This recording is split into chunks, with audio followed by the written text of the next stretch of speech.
Blog Talk Radio. Here we go.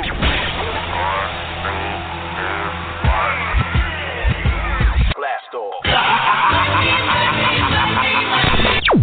This is True Capitalist Radio. True Capitalist Radio. I am your host, the man they call Ghost. The badass of business. Give him capitalism or give him death. That's it. Period. Broadcasting from his Skyline office studios in beautiful downtown Austin, Texas.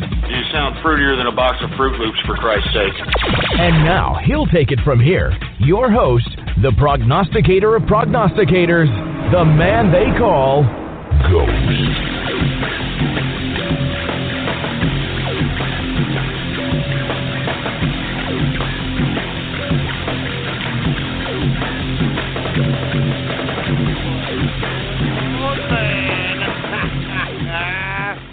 How's it going, folks? And thank you for tuning in with me to another edition of the True Capitalist Radio broadcast.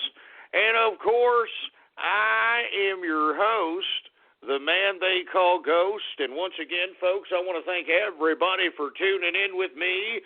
This is episode number 479. Episode number 479 for all the folks that are keeping track of the True Capitalist Radio broadcast. And before we get into anything else, I'd like to ask everybody to please spread it around like wildfire, and let everybody know that True Capitalist Radio is in effect and in the house, and we are live every Monday through Friday, 4 p.m. That's right, 4 p.m. Central Standard Time, right here on the official website of the True Capitalist Radio broadcast, and it is blogtalkradio.com/ghost. That's blogtalkradio.com/ghost. And, of course, if you have not done so, please follow me on Gab, baby. I am official on Gab. Did you see that, baby? Yes! I am now believe it or not, folks, I am now official on Gab. All right, they have given me the okay. Look, I mean, do you see that? Let me go look at that just one more go. But put it on the screen, engineer. Look at that check mark on Gab. Anyway, folks, I am on Gab, Politics Ghost, all right? All one word, no underscores, Politics Ghost. I'm on Gab. You can get there, type in your browser, gab.ai. And then, of course, I'm on Twitter, which, you know, the Twitter Gestapo is basically taking out even people in my inner circle, which I don't even really appreciate, you son of a bitch.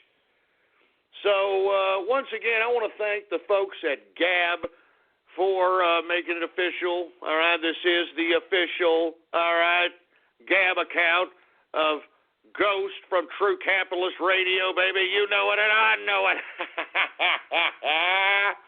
Anyway, folks, let's go ahead and continue going here. Before I get into anything else, I want to say Happy Taco Tuesday to everybody who's out there listening to the broadcast. I hope that you're having yourself a decent Taco Tuesday. Getting yourself some fajitas. You know what I'm saying? Getting yourself some fajitas. Getting yourself a little bit of some Mexican cerveza. You know what I'm saying? Going out there getting yourself a margarita.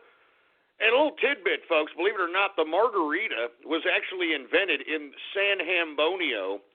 Yeah, believe it or not. It was made by some socialite, quote-unquote, and this socialite named Margarita What's-Her-Face, I forgot her last name.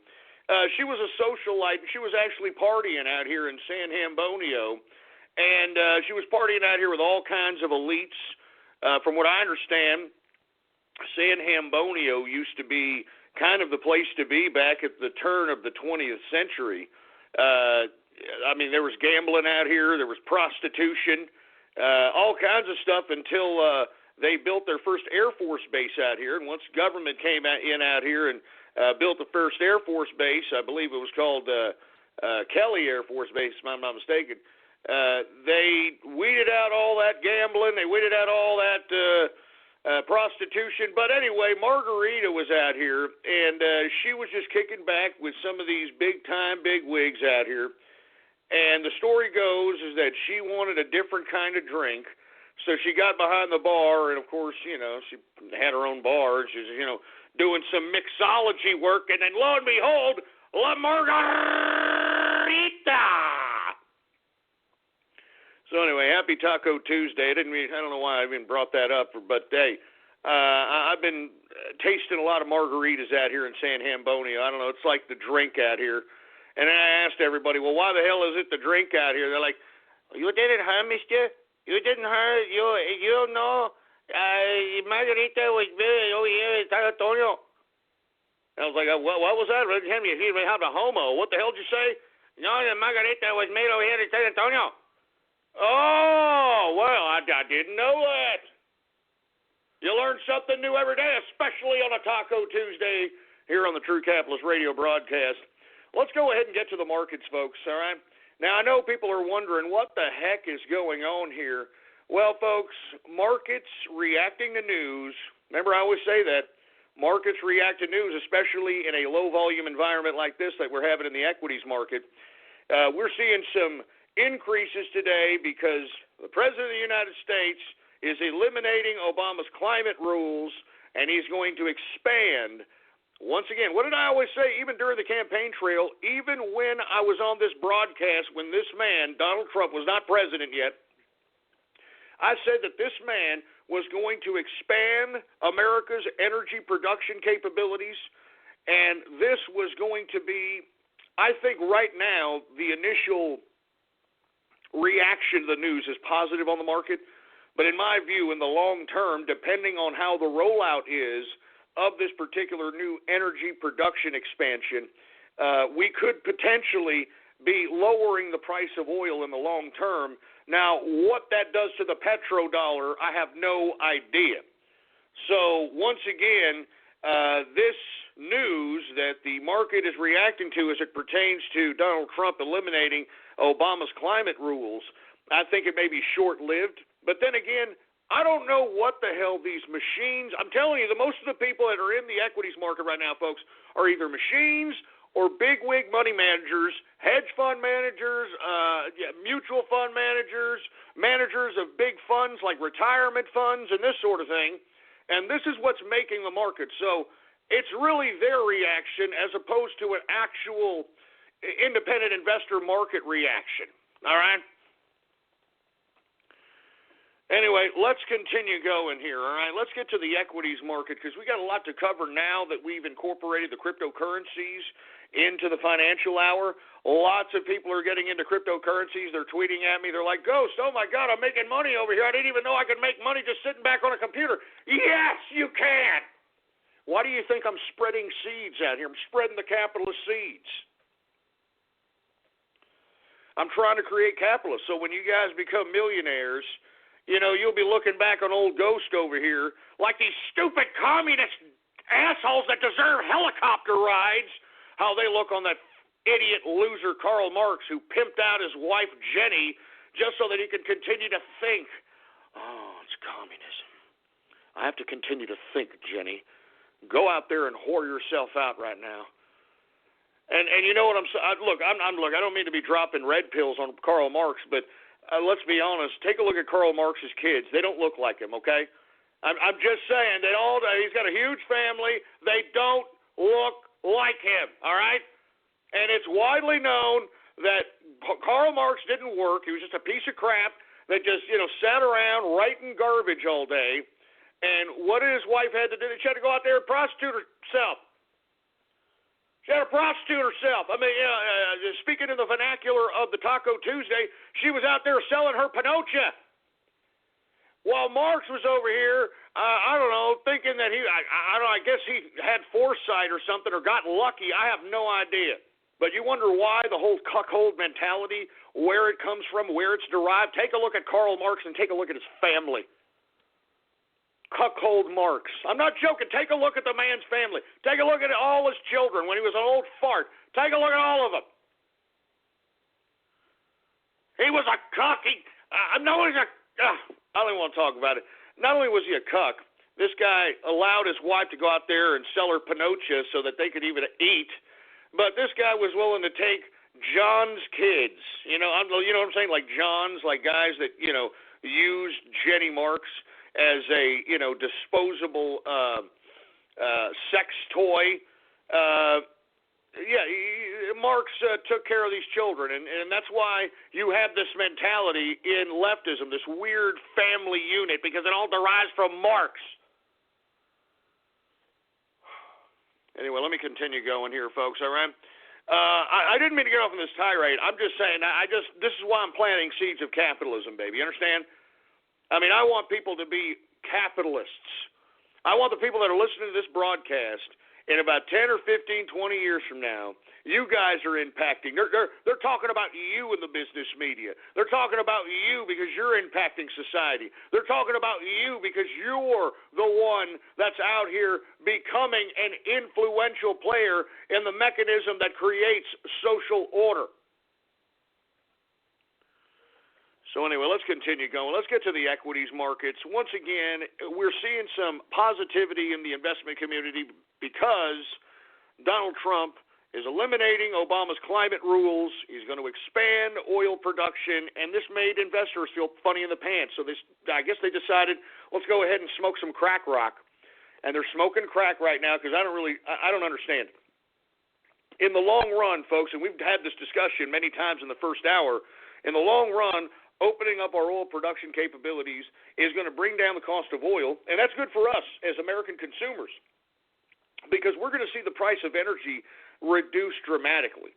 And when the price of energy reduces dramatically as it pertains to our electric bills, as it pertains to our gas prices and other energy resources that consumers need, when those prices go down, more money is going to be in the consumer's pocket, and as a result, more economic productivity, wealth generation can ensue.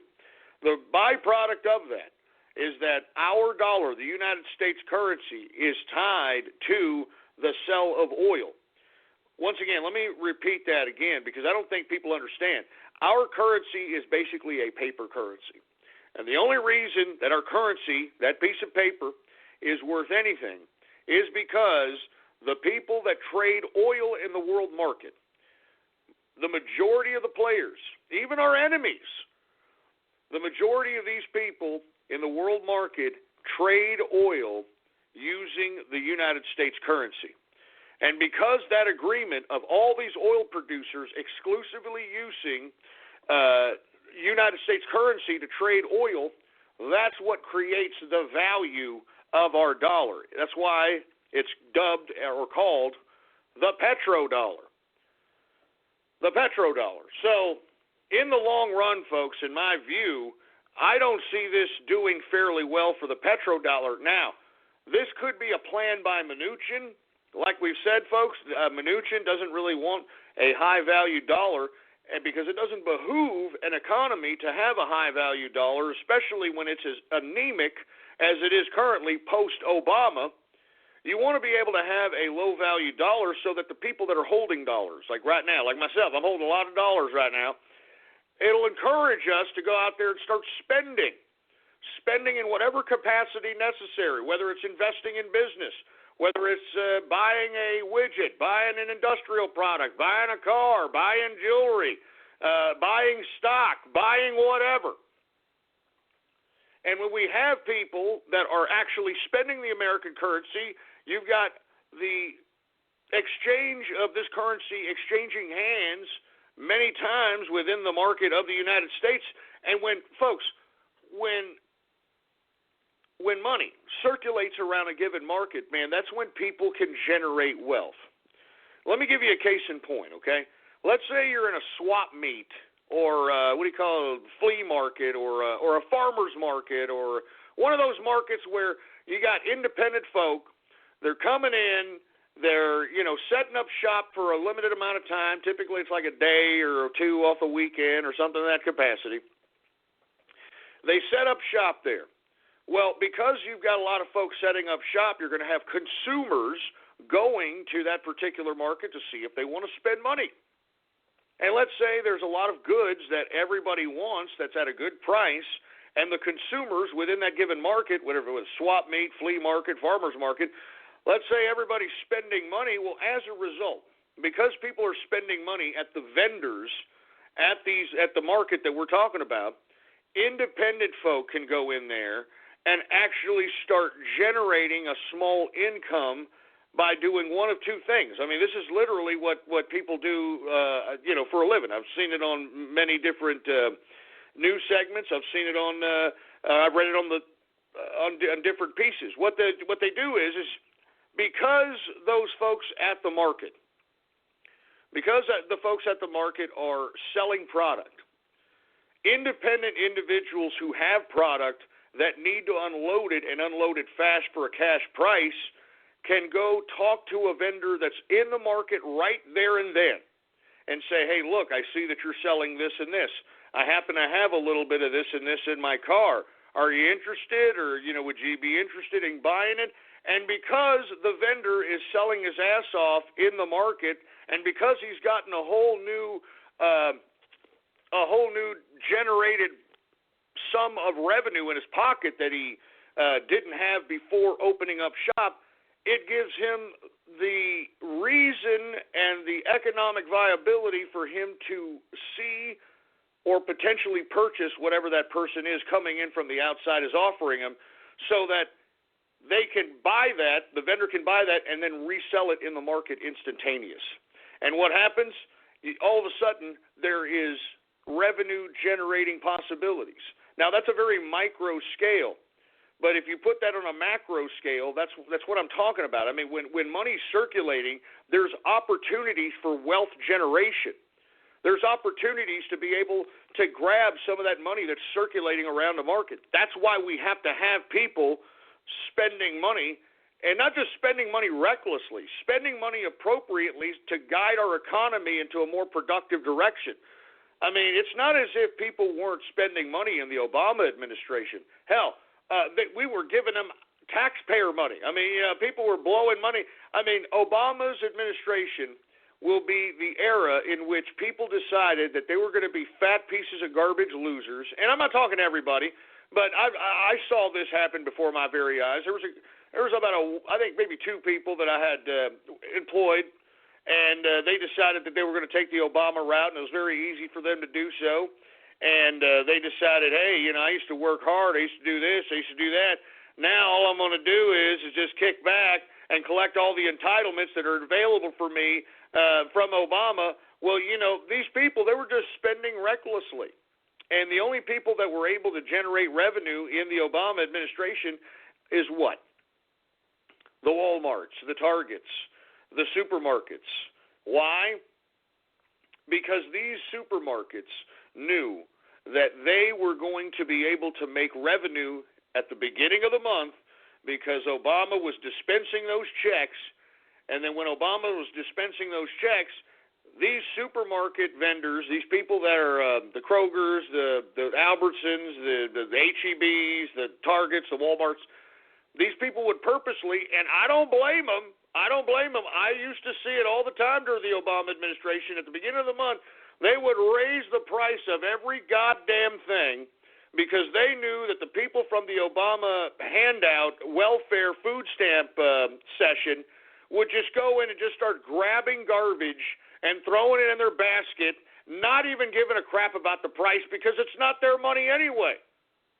You see what I'm saying? That's a reckless form of spending money, because where did that go? It didn't go anywhere except for the folks that were in the grocery market. And the folks in the grocery market, they're not circulating that money in the community. No, they're putting it in their pockets, they're expanding their operations, and they're paying their employees. And that's why I'm saying, folks, we need independent folk making independent money so that they can go and spend their money independently. And when we have that, we will have wealth-generating opportunities for everybody. Everybody. It's up to you to have enough ambition, skill, creativity, and innovation to do it. Now, I hate going on tirades, folks. I'm sorry. I don't go on long-winded tirades, but I'm trying to encourage everybody to understand how economics works in the most simplistic fashion possible. If you go to college and if they try to tell you about economics and the things that I'm trying to tell you in a very simplistic manner on this broadcast, they're going to confuse you with all this hyperbole and vocabulary and all this other nonsense. And why do they do that, folks? Because they want economics to be elite.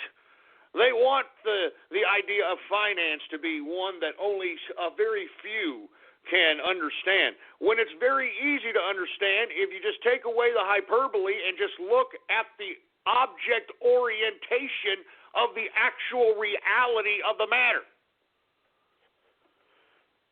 Anyway, I'm sorry, folks. I know I'm going off key, so let's get to the goddamn markets. I'm sorry. Let's get the Dow Jones Industrial. We get it. It's up.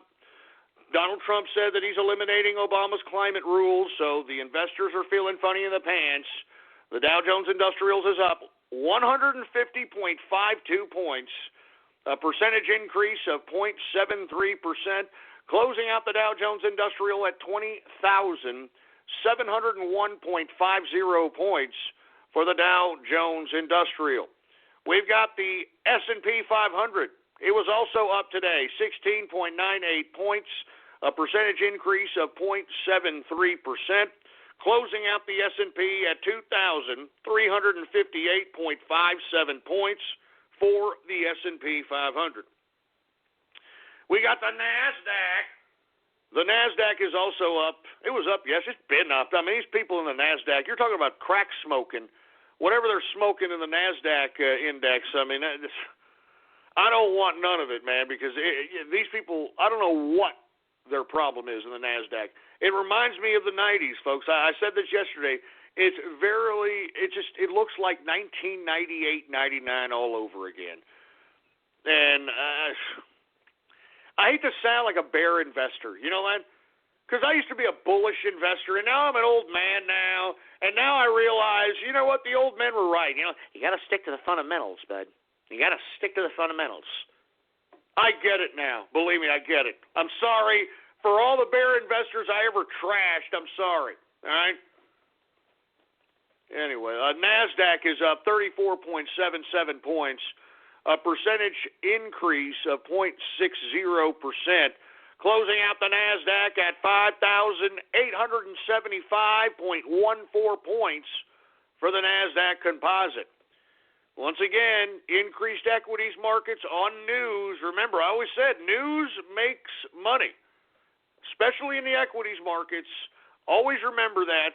That's why when you see something big like the president rolling back old rules and old regulations, you better well know that some of these investors are going to feel funny in the pants and they're going to start buying, all right?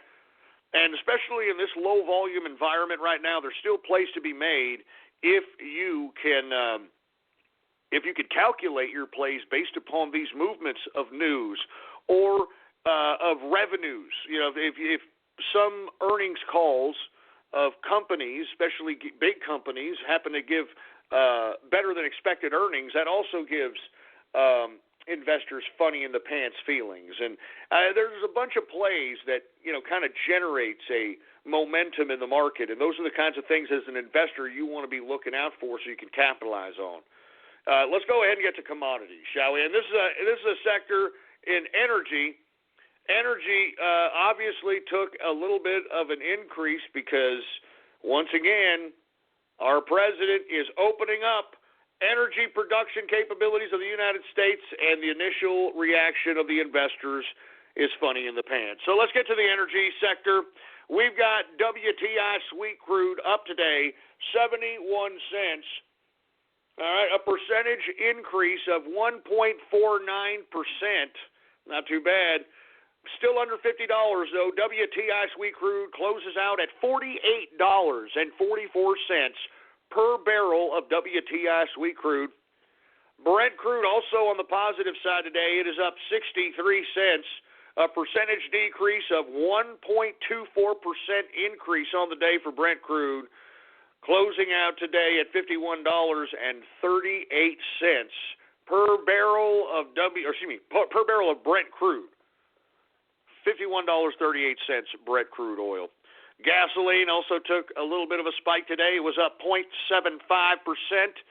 Natural gas, the feast or famine commodity, up today, 1.31% increase on the day for natural gas.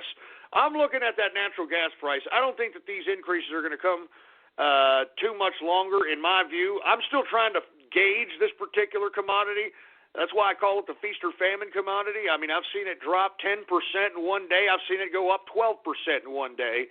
And those are the kinds of swings that you want to take advantage of, and that's what keeps bringing liquidity and money in your pocket right there, folks. I mean, that's what I try to look for, all right? Anyway, let's go ahead and get to heating oil. Heating oil is also up today, 1.19% increase on the day. Now, let's go ahead and get to the metals, shall we? The metals! Let's get to the goddamn metals! Now, metals, of course, is going to take a little bit of an increase, but still, I mean, you can still tell that there's some investors out here that aren't believing the hype. There are some investors out here that are starting to understand that bear investing may be appropriate in this irrational investment environment. Take a look at metals, okay? Gold today saw a little bit of a slip, but not as much as you'd anticipate given the fact that we saw such increases in the equities market. Gold down $4, a percentage decrease of 0.32%, closing out gold at $1,254.80 per troy ounce of gold. So we're still at a little above 12.5, but we're coming down off of those 12.6 marks, so we shall see what happens with gold. I'm still bullish on metals, folks. I don't foresee any kind of true certainty in the markets until many things happen that I don't think that this Republican-dominated government can do. And it's a very sad day in America that we see that the Republicans and the Democrats, same crap, different plate. These people are bought off by special interests. I mean, Paul Ryan tried to initiate a Obamacare light bill that was nothing more than a 66-page revision of the 4,000-page Affordable Care Act. And this guy wanted kudos for that. He should be removed as Speaker. Calling the beautifully redesigned 2017 Mercedes-Benz CLA simply a four-door coupe is like describing a world-class athlete as just a good runner. With its sleek profile and powerful turbocharged engine, the CLA offers agility and design that are unmatched in its class. And it's available now at an exceptional price. Why drive any four-door coupe when you could be driving the 2017 Mercedes-Benz CLA? Visit MBUSA.com/CLA to learn more. Mercedes-Benz, the best or nothing. So I still am bullish on metals. I just don't see any certainty, especially in this Congress. I don't know what the hell they're going to do come this tax reform. I mean, already you got these, I'm a fiscal conservative. Now I'm a fiscal conservative. You know, where were you fiscal conservatives at when Obama put ourselves into $20 trillion in debt, you hypocritical assholes? Huh? I don't know if we can go down to 15% corporate taxes. That's, we got to crunch the numbers. You son of a bitch. You know, the Republicans and the conservatives, they're really starting to show their true bureaucratic weasel colors, aren't they? This is why we got to take control of the parties, folks, and we got to do it. We got to do it quick. Look, I'm trying to do many things, believe me. I mean, I've got my fingers in a lot of pies. I barely have enough time to breathe. I definitely want to put out some kind of a publication of sorts, a step-by-step approach on how to take control of each and every one of these parties, and we can do it. All we would need is 3% of the U.S. population to participate in what I am proposing in this future publication, whether it's a book or whether I just post it on a website and everybody can read it for free. I don't care. But whenever I do this, it'll be a step-by-step from the grassroots level how to take control of the Democrat and the Republican parties. And once we do so, we take control of the world. Because as I stated, folks, when you take control of the party, you take control of the government. Sick of these scumbags. Anyway, I'm sorry to get political in the damn first hour, but it's making me sick. Anyway, gold down modestly today, but let's take a look at silver. Okay, silver, once again, continuing its increase. I don't know why, but like I said, uncertainty. Silver is up 11 cents, a percentage increase of 0.59%, closing out silver at $18.22 per troy ounce of silver. We've got copper up today, 1.41%, and we've got platinum up a modest 0.07%. Let's get to the agriculture, shall we? Let's get to the grains index. Corn up today, 0.56%, Wheat up 0.89%. We got oats down today, 2.29% decrease on the day. We've got rough rice down 0.51%. We've got soybean up 0.05%. Soybean oil up 0.56%. And canola up 1.43%. A lot of green here. Remember, we saw a lot of blood yesterday in the grains. So we shall see some mixed bag here, considering we're seeing all this uncertainty in this helter-skelter market. Let's go ahead and get to the softs index. Cocoa down today, 0.98%. We've got coffee. Hey, dude, just don't talk to me. Don't talk to me unless I have my coffee, dude. I just want my coffee, please. I just want my coffee. Don't talk to me unless I have my coffee. Shut up, you fruit! I'm sick of you coffee fruits. Get rid of the anal camel toe, for Christ's sake. It makes me sick, you stupid, fruity-ass, tight blue jean legging wearing fruity asses. Anal camel toe, I'm serious, it's sick. Anyway, coffee is down 0.25% decrease on the day. And I also want to take this time to remind everybody to boycott Starbucks because it worked. I'm just saying, the CEO of Starbucks stepping down. You want to know why? Because he got bitch slapped by his own rhetoric. And for you folks that are unaware why those of us on the capitalist right and the right wing of the political spectrum were boycotting Starbucks is because Starbucks, as soon as our president announced immigration reform, Starbucks said that it was going to hire 10,000 illegal immigrants just to smite the president. And that's why I'm saying this son of a bitch CEO of Starbucks had to step down because he started seeing it in the bottom line. And that's why I've always said to you folks, where you spend your money is a political statement. Where you spend your money is a political statement. Always remember that. And I also want to take into consideration also for you folks to boycott McDonald's. And for you folks that aren't aware why we're boycotting McDonald's, folks, is because these sons of bitches on their corporate McDonald's Twitter account put an anti-American tweet against our president and praising the previous disgusting, pathetic President Obama. And I think if they're going to start getting political, if McDonald's is going to start getting political, then boycott McDonald's. When you see Ronald McDonald, kick him in the balls. If you see Ronald McDonald, kick him in the goddamn balls, for Christ's sake. Much props to the Hamburglar. Much props to the Hamburglar. Anyway, let me continue going. I'm sorry, folks. We got to do this. We got to do it. It's all there is to it. We got to do it. We got sugar. Sugar is down 0.79%. We've got orange juice down 2.57% decrease on the day for orange juice. We got cotton down 0.08%. Lumber down 0.91%. Rubber is up 0.25%. And we got ethanol up 1.21% increase on the day for ethanol. Let's go ahead and get to livestock, shall we? We got live cattle. Remember, we saw some major decreases yesterday in livestock. I mean, it was 1.5%, something like that, plus on all across the board. I think lean hog was down, I think 2 and change percent. Looks a little mixed bag today, a little flat. Live cattle up 0.13% increase on the day for live cattle. We've got cattle feeder up today, 0.21% increase. We've got lean hog down today, 1.46% decrease on the day for lean hog, folks.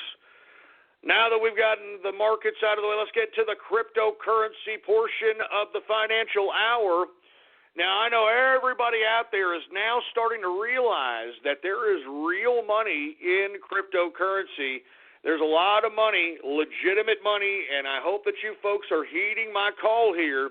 There's a variety of different ways to be able to take advantage of this particular rise in cryptocurrency. Remember, there's a variety of different factors on why these cryptocurrencies are becoming legitimate. I mean, I talked about it many times that we have countries that are eliminating physical cash, which I am against. I think that any country that has eliminated physical cash, take a look at the economic disturbance that it has caused. And guess who's affected the most? Who's affected the most? The poor and small businesses. Every time. Take a look at India.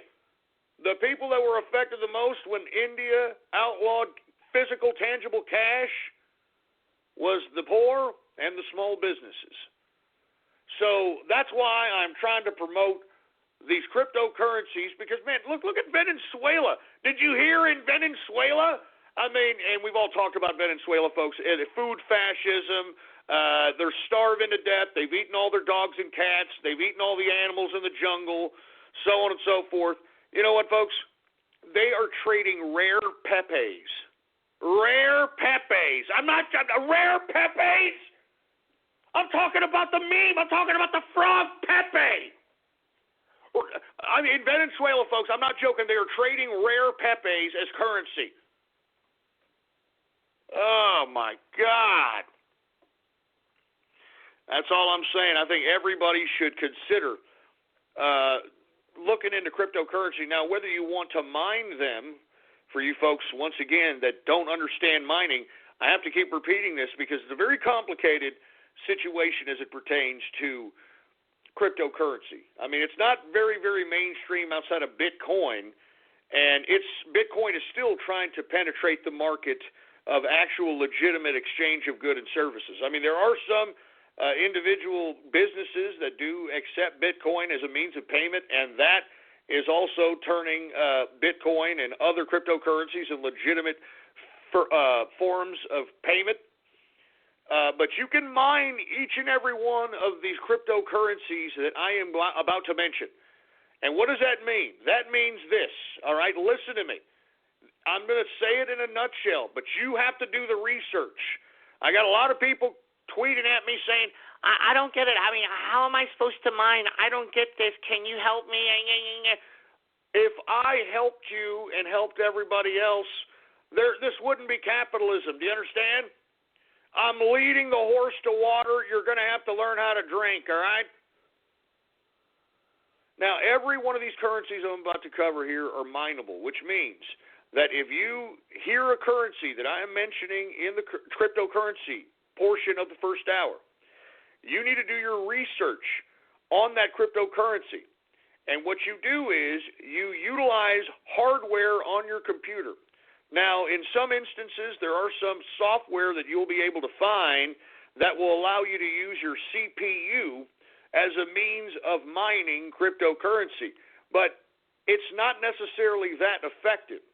What you want to do is you want to use a very, very high-end graphics card, folks. Now, this is where you're going to make major, major effective mining tactics if you decide to mine. Now, what am I talking about? I'm talking about these high-end, I'm talking sophisticated graphics cards. Now, why graphics cards? All right, graphics cards allows you the ability to use the graphics card independently of the CPU so that the CPU does, because the CPU is already, the processor is processing everything on the CPU in general. The graphics card is a dedicated GPU that is dedicated to a given purpose. So what mining does is utilize the power of the GPU so that the dedicated GPU that doesn't necessarily interfere with the CPU can be used to mine, and because these high-end GPUs have very, very high-end sophisticated microprocessors and all kinds of fans, they got all kinds of crap on these things, this is the most effective way of mining. Now, you can look into, what is the most effective graphics card. You got to do that yourself. But when you do this, All right, when you have these big high-end graphics cards, you look into whatever cryptocurrency that you want to give to mine. All right, like say you want to mine, I'm mining some Zcash right now. That's what I'm mining, believe it or not. And the reason I'm mining Zcash and I'm going to start mining Z Classic is because Z Classic right now is going to split, I believe, here in the next few months, and actually going to turn into two currencies. So from what I understand, if you are holding Z Classic, you could potentially be holding two different currencies once the split happens. All right? And that's all I'm saying. That's all I'm saying. Anyway, the whole reason why you mine, folks, is you download whatever software that's the mining software onto your computer. Now, you want to make sure that it's a mining software for your GPU, not for your processor, not for your CPU. There are given softwares for GPU mining and CPU mining. All right? Now, once you do that, you just basically run the program and allow the program to utilize your hardware so that the cryptocurrency utilizes your hardware as a piece of the sophisticated system that creates the cryptocurrency. And what happens is that when you're online and when your software is running and the cryptocurrency is using your hardware, it's using your hardware because you are a part of the sophisticated system that processes the transactions. So every transaction that happens over that cryptocurrency, it is using your hardware to be able to process those transactions in a very kind of sophisticated, decentralized network. And because you're online and because your computing device and your electricity and all that is being used, the cryptocurrency is programmed to basically reward those that are mining, quote unquote, these cryptocurrencies, because they're the ones that are online creating the network necessary to sustain the cryptocurrency's existence. So, folks, in a nutshell, that's what mining is. It's basically you take a piece of software, you load it on your computer, and you run the software on your computer, and hopefully you have a CPU that's decent or a GPU that's decent, and then lo and behold, you let the software run, and you're mining. You just let it go, and you're mining. Now, that's why I'm trying to say you got to do research on this, because just because you have a computer doesn't necessarily mean that you're going to get the most out of your mining capabilities. The best way to mine is to utilize some of these high-end, sophisticated graphics cards and either put them on your current existing system or be able to buy a rig, a motherboard of your own, and put 2 or 3 of these high-end, sophisticated graphics cards and be able to mine off of each and every one of those graphics cards independently so that you could pull in massive amounts of cryptocurrency in a very short period of time. That's mining in a nutshell, folks. I hope that I've given you enough information to go on. That's basically what it is. Now, if you want to buy cryptocurrency, there's a variety of different ways to do so. I've given some means to folks that actually want to buy it. Coinbase is a decent it's a decent website to be able to buy Bitcoin or Ethereum at this point in time. Bittrex, hold on, let me go ahead and retweet the tweet that I did yesterday so that folks can kind of go on to exchanges if necessary and be able to buy and sell cryptocurrency. All right, now I want to say this again, that there is no law against day trading cryptocurrency. You can day trade cryptocurrency all night long. It is a 24-hour process. The currency markets never go to sleep. So, I mean, it's always trading. Here it is right here. Here's all the 3 sophisticated. There's more than these 3, but these 3 are located in the United States, and I know that was a question and a problem with folks that were looking for exchanges to trade cryptocurrencies. Here they are. Here's one. But if you want to buy it, if you just want to independently buy cryptocurrency to have, Coinbase is a decent one. These exchanges are decent ones. I also would like to remind everybody, folks, that you have to have a wallet to hold these cryptocurrencies, a digital wallet. Now, what does that mean? That means that you either utilize a third-party piece of software, which is typically a website, that holds your coins for you in a cloud somewhere or on a different server, or you have a given piece of software that you run on your PC or on your phone, for instance. You can even do it on your phone, that basically is always on, and it's your digital wallet, and it acts like a mini server to basically allow you to send and receive whatever cryptocurrency that particular wallet holds. Now, you may find it very confusing because, not all wallets are made for all cryptocurrencies. You may have to get an independent wallet or wallets, plural, for each and every one of these cryptocurrencies. But once you have them, that's when you all of a sudden can start trading on these exchanges and then depositing whatever you're making on the exchange right into your digital wallet. And, I'm just telling you, folks, this is a new frontier we're getting into with the cryptocurrency market, and that's why I am encouraging everybody to entertain this in some capacity or another. Now, I'm going to be honest with you, man. I'm mining this stuff, and I'm getting free money. I'm just getting it for free, and that's why I'm advising everybody to do the same. And I'm also buying cryptocurrency as well, folks, because I think that you need to diversify your investments. And right now, take a look at all this money in the cryptocurrency. Let's go ahead and get to it right now. Bitcoin. All right, Bitcoin, symbol BTC. All right, BTC.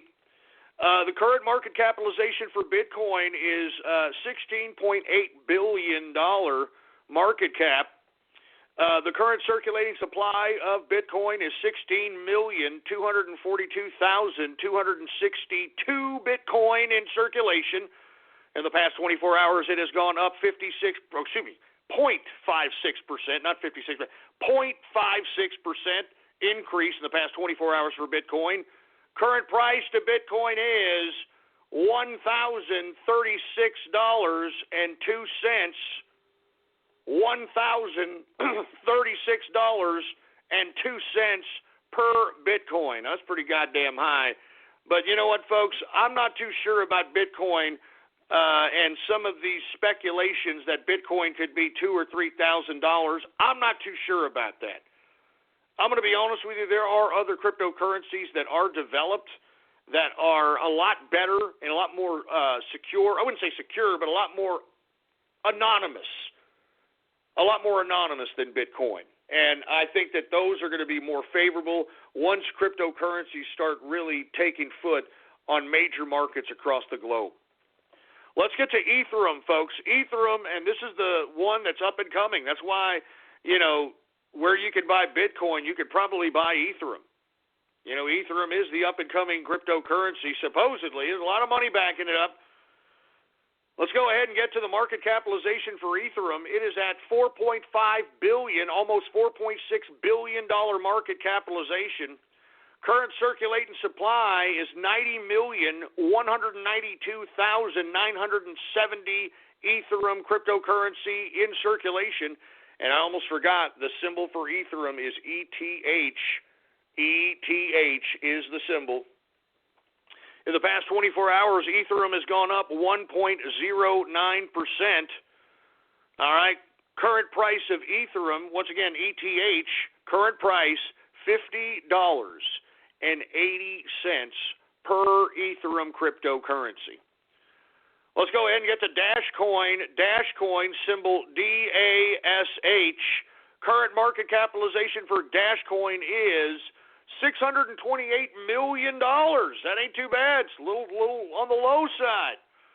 Current circulating supply for Dashcoin is 7,192,300 for Dashcoin circulation. In the past 24 hours, it has gone up 4.30% increase in the past 24 hours. Current price to Dashcoin, symbol DASH, current price $87.32 per Dashcoin.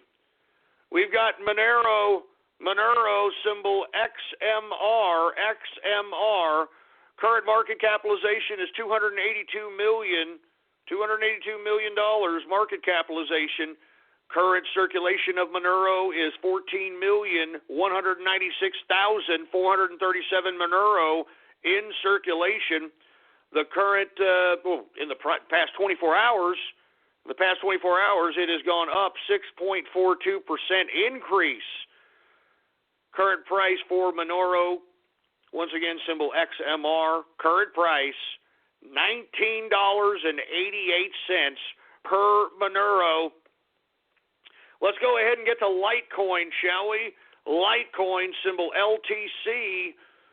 The current market capitalization for Litecoin is $209 million.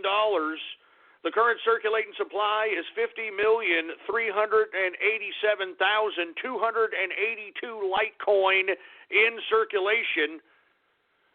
In the past 24 hours, it has gone up 1.79% increase in the past 24 hours. Current price to Litecoin, symbol LTC, current price $4.16 per Litecoin. We've got Ethereum Classic, symbol ETC, current market capitalization, $209 million market cap. Current circulating supply for Ethereum Classic is 90,144,484 Ethereum Classic in circulation. In the past 24 hours, it has gone up 5.60%. Current price for Ethereum Classic, symbol ETC, current price $2.32 per Ethereum Classic. We've got Zcash, folks. This is what I've been mining here. Zcash right now, symbol is ZEC. ZEC is a symbol. Current market capitalization is only $62 million, almost $63 million market capitalization. The current circulating supply of Zcash is 964,919 Zcash cryptocurrency in circulation. Not even a million. So that's why I am trying to mine Zcash. I like this, not to mention the price is very attractive given the fact that we've got so less circulating Zcash than every other cryptocurrency that I see in the major markets. That's why I'm going for it. Anyway, the past 24 hours, Zcash has gone up 14.38%. And let me tell you something. I've been mining it, and as I've been holding it in my wallet, I love seeing the damn thing just go up and up and up. I'm not even joking. Now, everybody can, you can mine your own. You can do your own strategies. That's why I'm covering all these cryptocurrencies. But this is why I am looking into Zcash. Under 1 million circulation. Market cap is almost at $63 million. All right. In the past 24 hours, it has gone up 14.38%. The current price for Zcash, folks, symbol ZEC, $65.22. Can you believe that? $65.22 per Zcash cryptocurrency. This is real money, man. I'm not even joking around. I'm literally giving you free money. I hope that you understand this in life. When you're rich and crap, I hope that you understand this. Let's continue going. We got Decred, okay? Decred, symbol DCR. DCR, this is also a decent one to be able to look out for, in my view. The current market capitalization for Decred is $55 million market capitalization. The current circulating supply of Decred is 4,127,097 Decred cryptocurrency in circulation. We've got, in the past 24 hours, it has gone up 11.49% increase in the past 24 hours. The current price for Decred, symbol DCR, is $13.34 per Decred cryptocurrency. I'm telling you, man, this is real money. This is real serious money. I hope that you're understanding this. Let's continue going here. We got BitConnect. BitConnect, folks, symbol BCC. This is also a decent one that folks might want to look into as well, and the reason I'm saying, take a look at the market capitalization.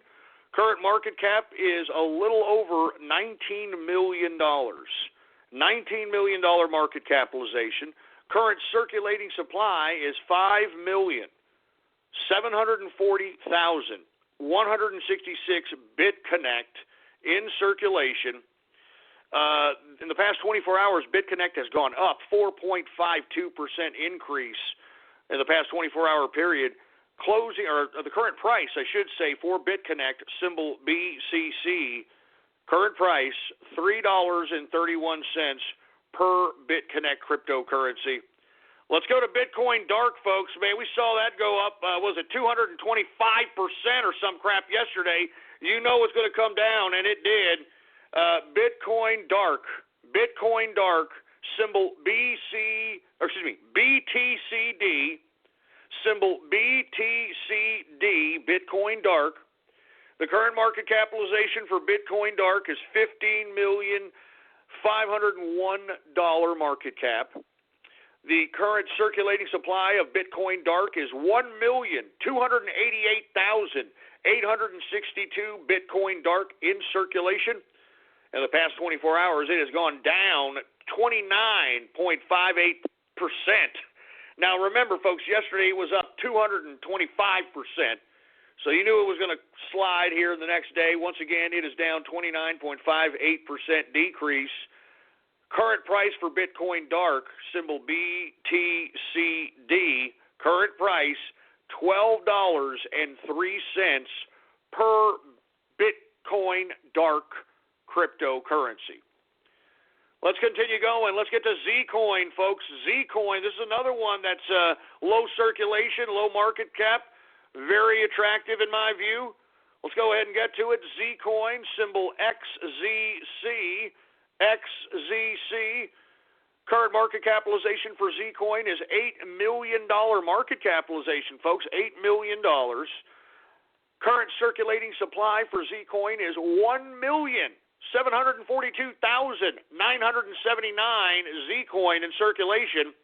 In the past 24 hours, it has gone up 3.93% increase for the past 24 hours. Current price for Z-Coin, symbol XZC, current price $4.64 per Z-Coin.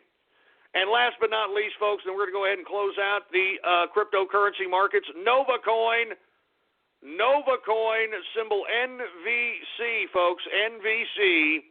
Current market capitalization for Nova Coin is $3,911,000, so $3.9 million market capitalization. We've got current circulating supply at 1,677,905 Nova Coin in circulation. In the past 24 hours, it has gone up 7.72% increase in the past 24 hours.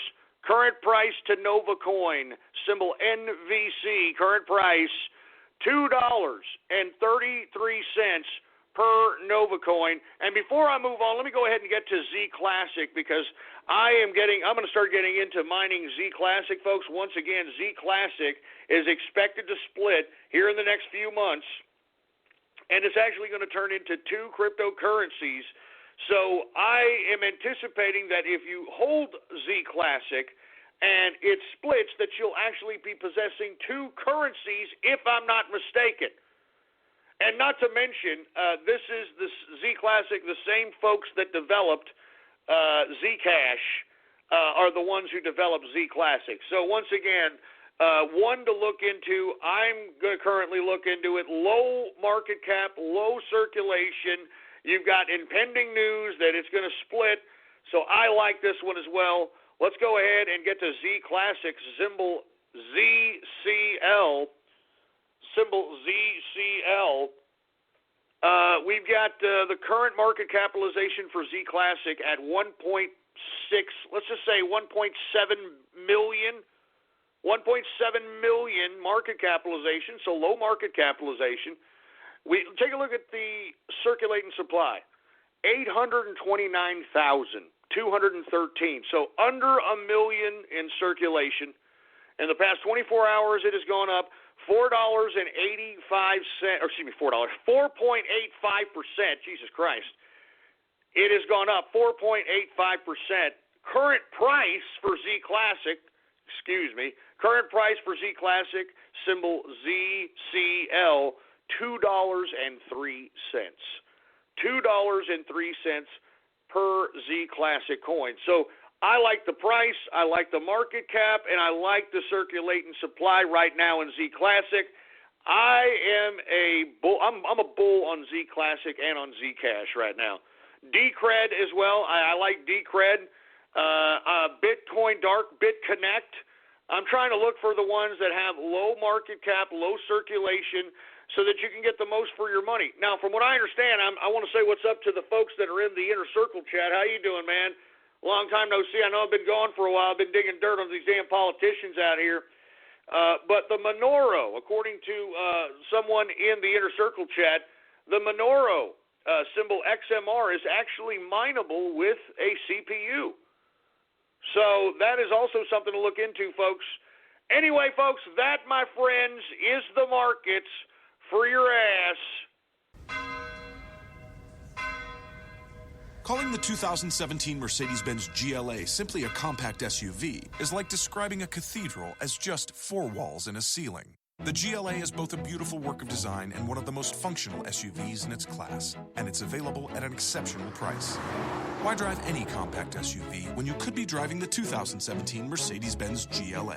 Visit MBUSA.com/GLA to learn more. Mercedes-Benz, the best or nothing. And we are now in the second hour of the True Capitalist Radio broadcast.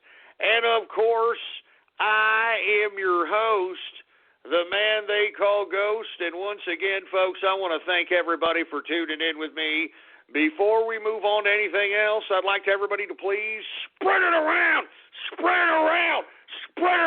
like wildfire, and let everybody know that True Capitalist Radio is in effect and in the house, and we are live every Monday through Friday, 4 p.m. Central Standard Time, right here on the official website of the True Capitalist Radio broadcast, and it is blogtalkradio.com/ghost. That's blogtalkradio.com/ghost. And, of course, if you have not done so, please follow me on Twitter and on Gab, folks. Follow me on Twitter and Gab. The name to follow, Politics Ghost. All one word, no underscores, Politics Ghost is the name to follow. Now that we're in the second hour and we've gotten through some markets and that sort of thing, let's just go ahead and get to some Twitter and Gab shout-outs, shall we? And for you folks that aren't aware, if you want a Twitter or Gab shout-out, all you got to do is go to my Twitter or Gab account and retweet or repost the post and tweet that states True Capitalist Radio Live.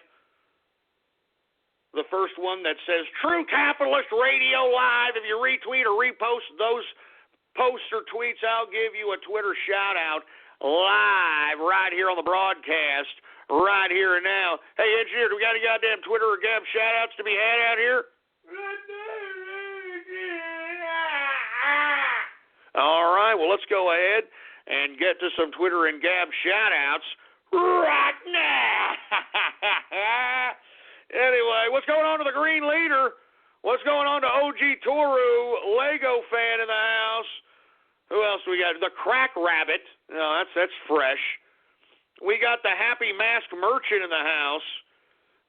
We've got the, I'm not going to say that disgusting name. There's the Chair Sniffer. There's Billy the Belt Boy. Jesus Christ. Unwarranted Texas Pride. You son of a... You son of a bitch! Don't you dare talk about Texas. Let me tell you, you people, you talk a lot of crap on the internet. You come down here to Texas. I dare you. I dare you to come down here to Texas and talk that crap. I dare you. Give me the mic.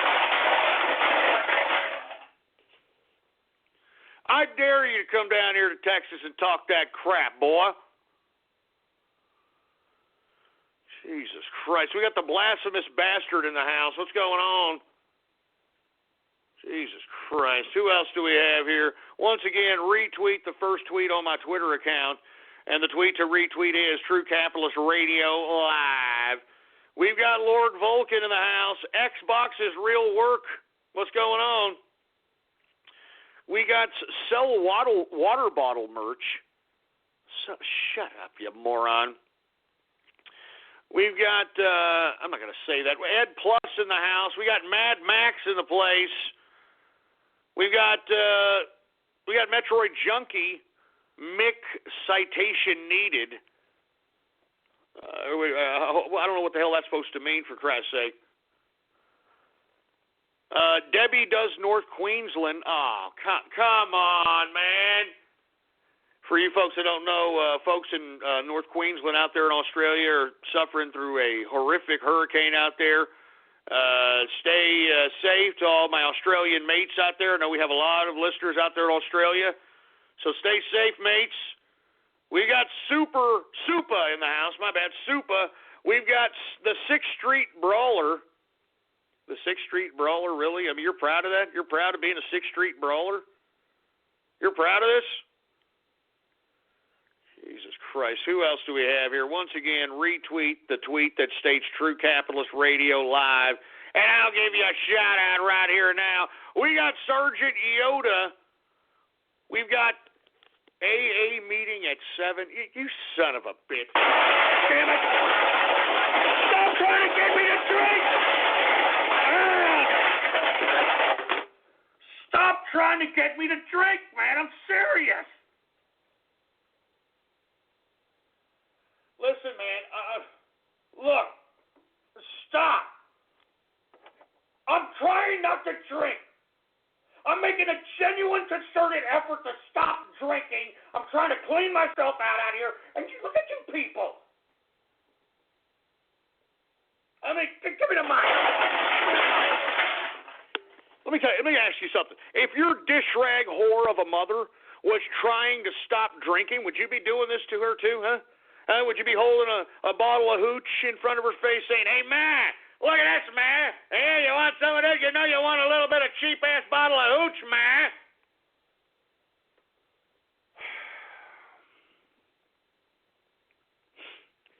Jesus Christ, man. Anyway, we've got, let me take a couple more of these Twitter shout-outs. We got the Wild Jehudi Prince. Yeah, you know what? Don't talk that way, all right? Enough. Get Ghost drunk again. Look, stop. Stop with the... Just shut up, please, all right? FurryCon TCR panel. Man, stop, man. Stop it with this sick crap. The furries and the bronies and the... Look, if that's what you like, that's great. I hope that you're a capitalist, all right? It's all I don't care. Jesus Christ, man. We've got Ruhr in the place. We've got the yellow beer of Texas. Yeah, Jesus Christ.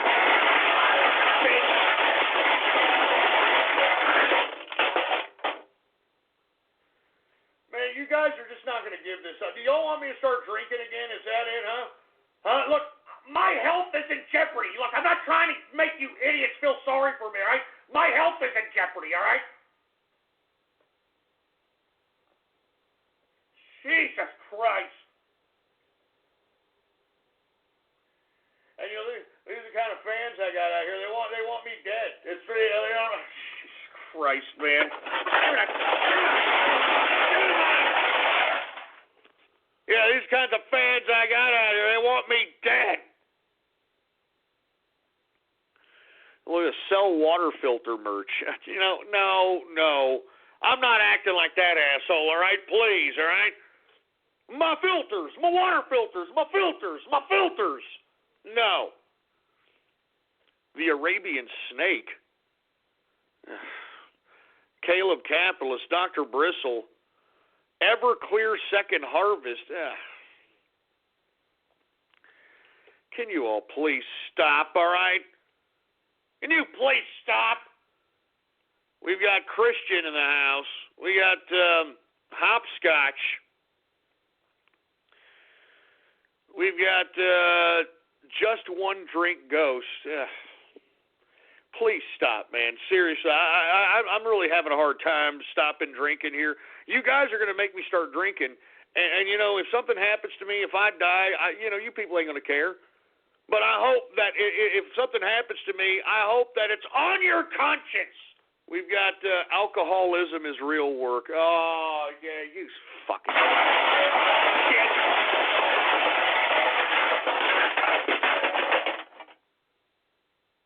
God damn you, man. I'm having a hard time here. I'm serious. I'm shaking. I'm sweating. I mean, you don't understand how hard it is not to have a drink. Shut up. Just shut up. Give me that damn mic. Damn mic, for Christ's sake, man. You know what? You know what? That's enough for Twitter chatter. We're going over to Gab now. We're going over to Gab. All right, go screw yourselves. I'll tell you on Twitter, go shove it up your ass. We got the Brony Network in the house. What's going on? Who else do we have here? We got Senile Ghost. Yeah, what are you talking about, Senile Ghost? I'm very lucid. We've got Colonel J in the place. What's going on? What's going on to old Flamo, Eaglecock, Nextia? What's going on to Silence? What's going on to Vetaforum Wars, Capitalist Kush? What's going on, man? Who else do we have here, folks? Once again, I'm taking Gab shout-outs. If you want a Gab shout-out, hook it up. What's going on to Kingfish? What's going on to GDFGH? What's going on to John Capitalist? Arboru, what's going on? We've got K. Corono, whatever the hell that means. Cole the Pony. Gabe Voorhees. We've got Mark Montag in the place. We've got CDI Fan 237. We've got, I'm not going to say that sick name, Ed Plus in the house. Who else do we have here? Once again, we're taking Gab shout-outs. If you don't have yourself a Gab account, I am now official. Do you see that check mark next to my name on Gab? Yes! Yes! I'm official. What's going on to the Iberian Capitalist? Once again, let's continue going here. Who else do we have? Raiden will pay Caliphate on its way. What the? Leave Raiden Snake alone, for Christ's sake, man. The African Bottle Scratcher. All right. All right. That's enough, man. You know what? That's enough, for Christ's sake. And look at it. Look at mic.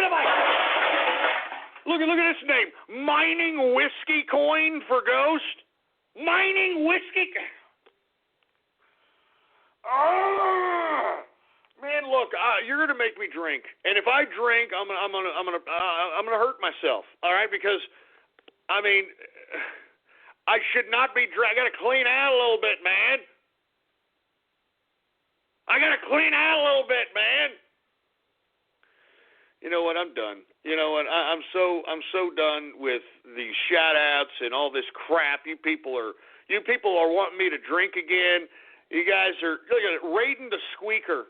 Leave Raiden Snake alone, ass cracks. God damn you, man. Why don't you just leave Raiden Snake alone, all right? You just leave Raiden Snake alone.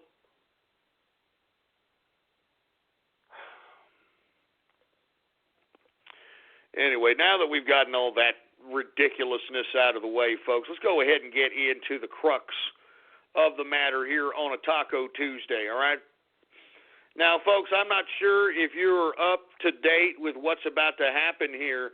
Yesterday, we had the Attorney General, Jeff Sessions, basically stating that they're going to crack down on sanctuary cities. I mean, they're tired of it.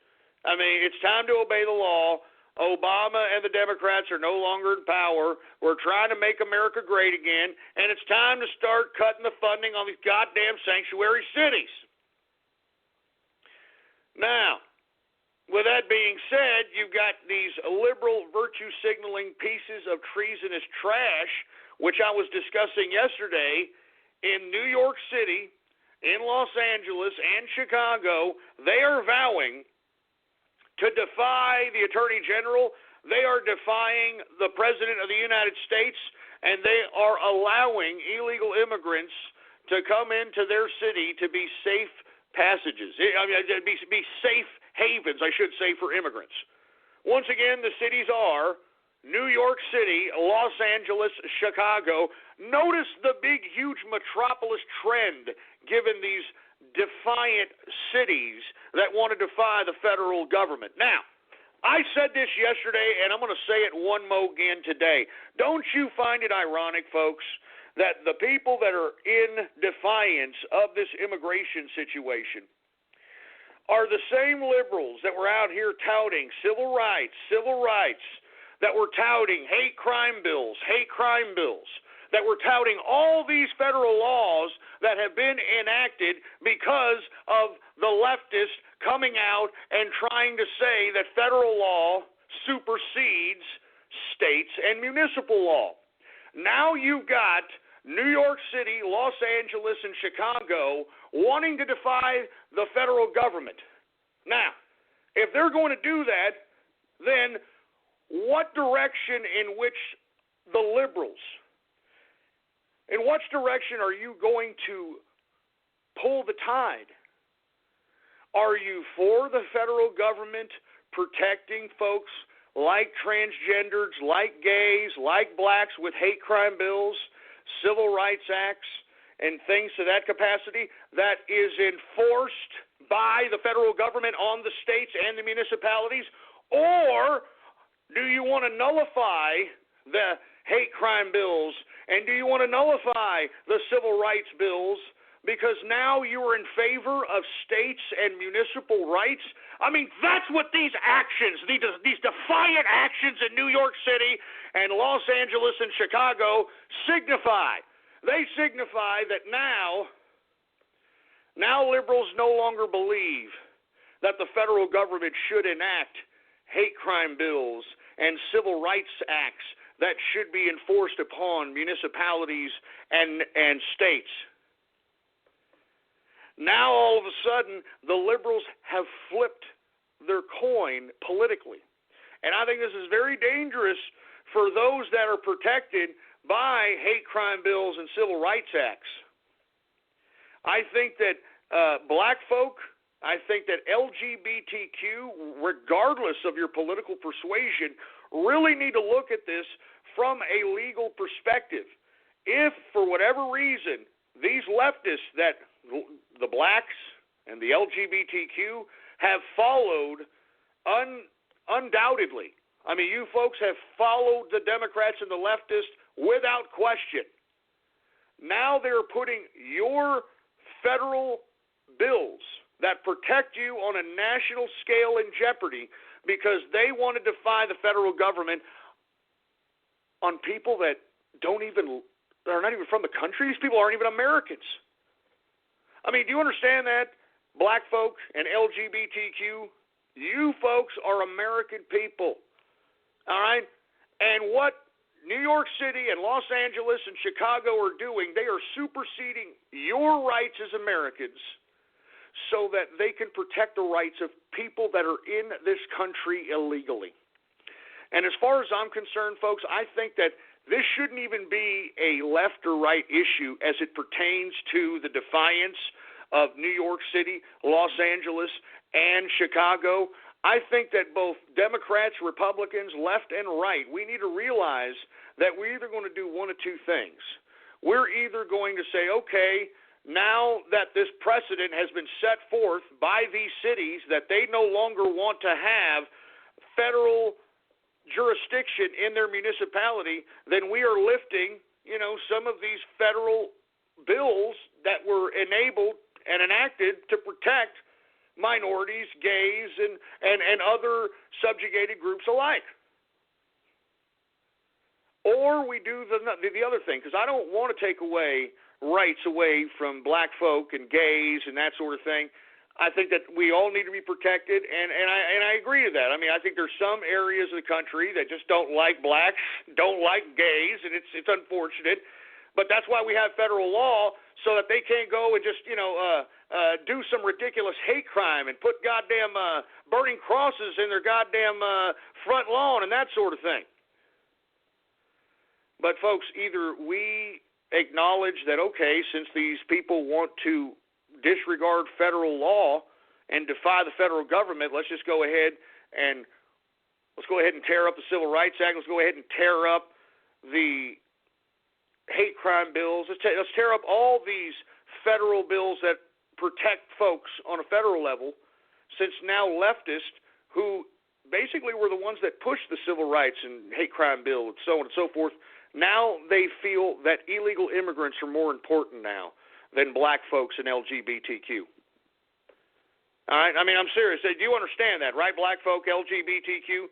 These idiot liberals defying the federal government in New York and L.A. and Chicago, they are basically stating that you homosexuals, you lesbos, you trannies, you gender fluid queers, you blacks, you legal Mexicans, you other minority groups, you all are no longer important, because illegal immigrants now supersede your citizenry.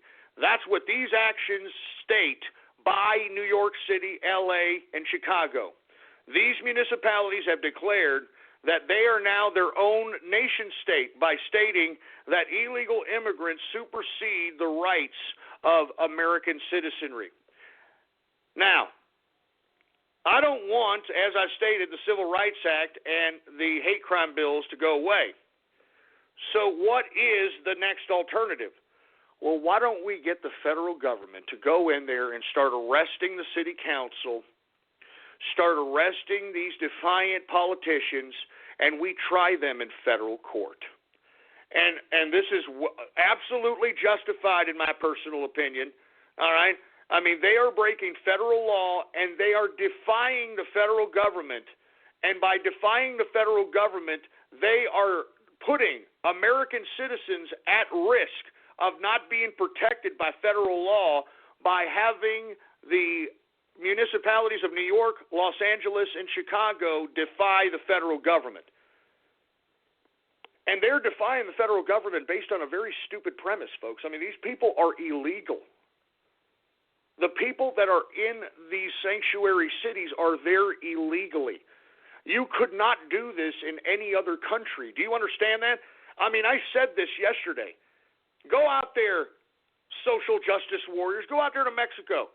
Go out there and protest the Mexican government and see what happens to you. You're going to get shot down like a bunch of dogs. And if you don't believe me, look it up.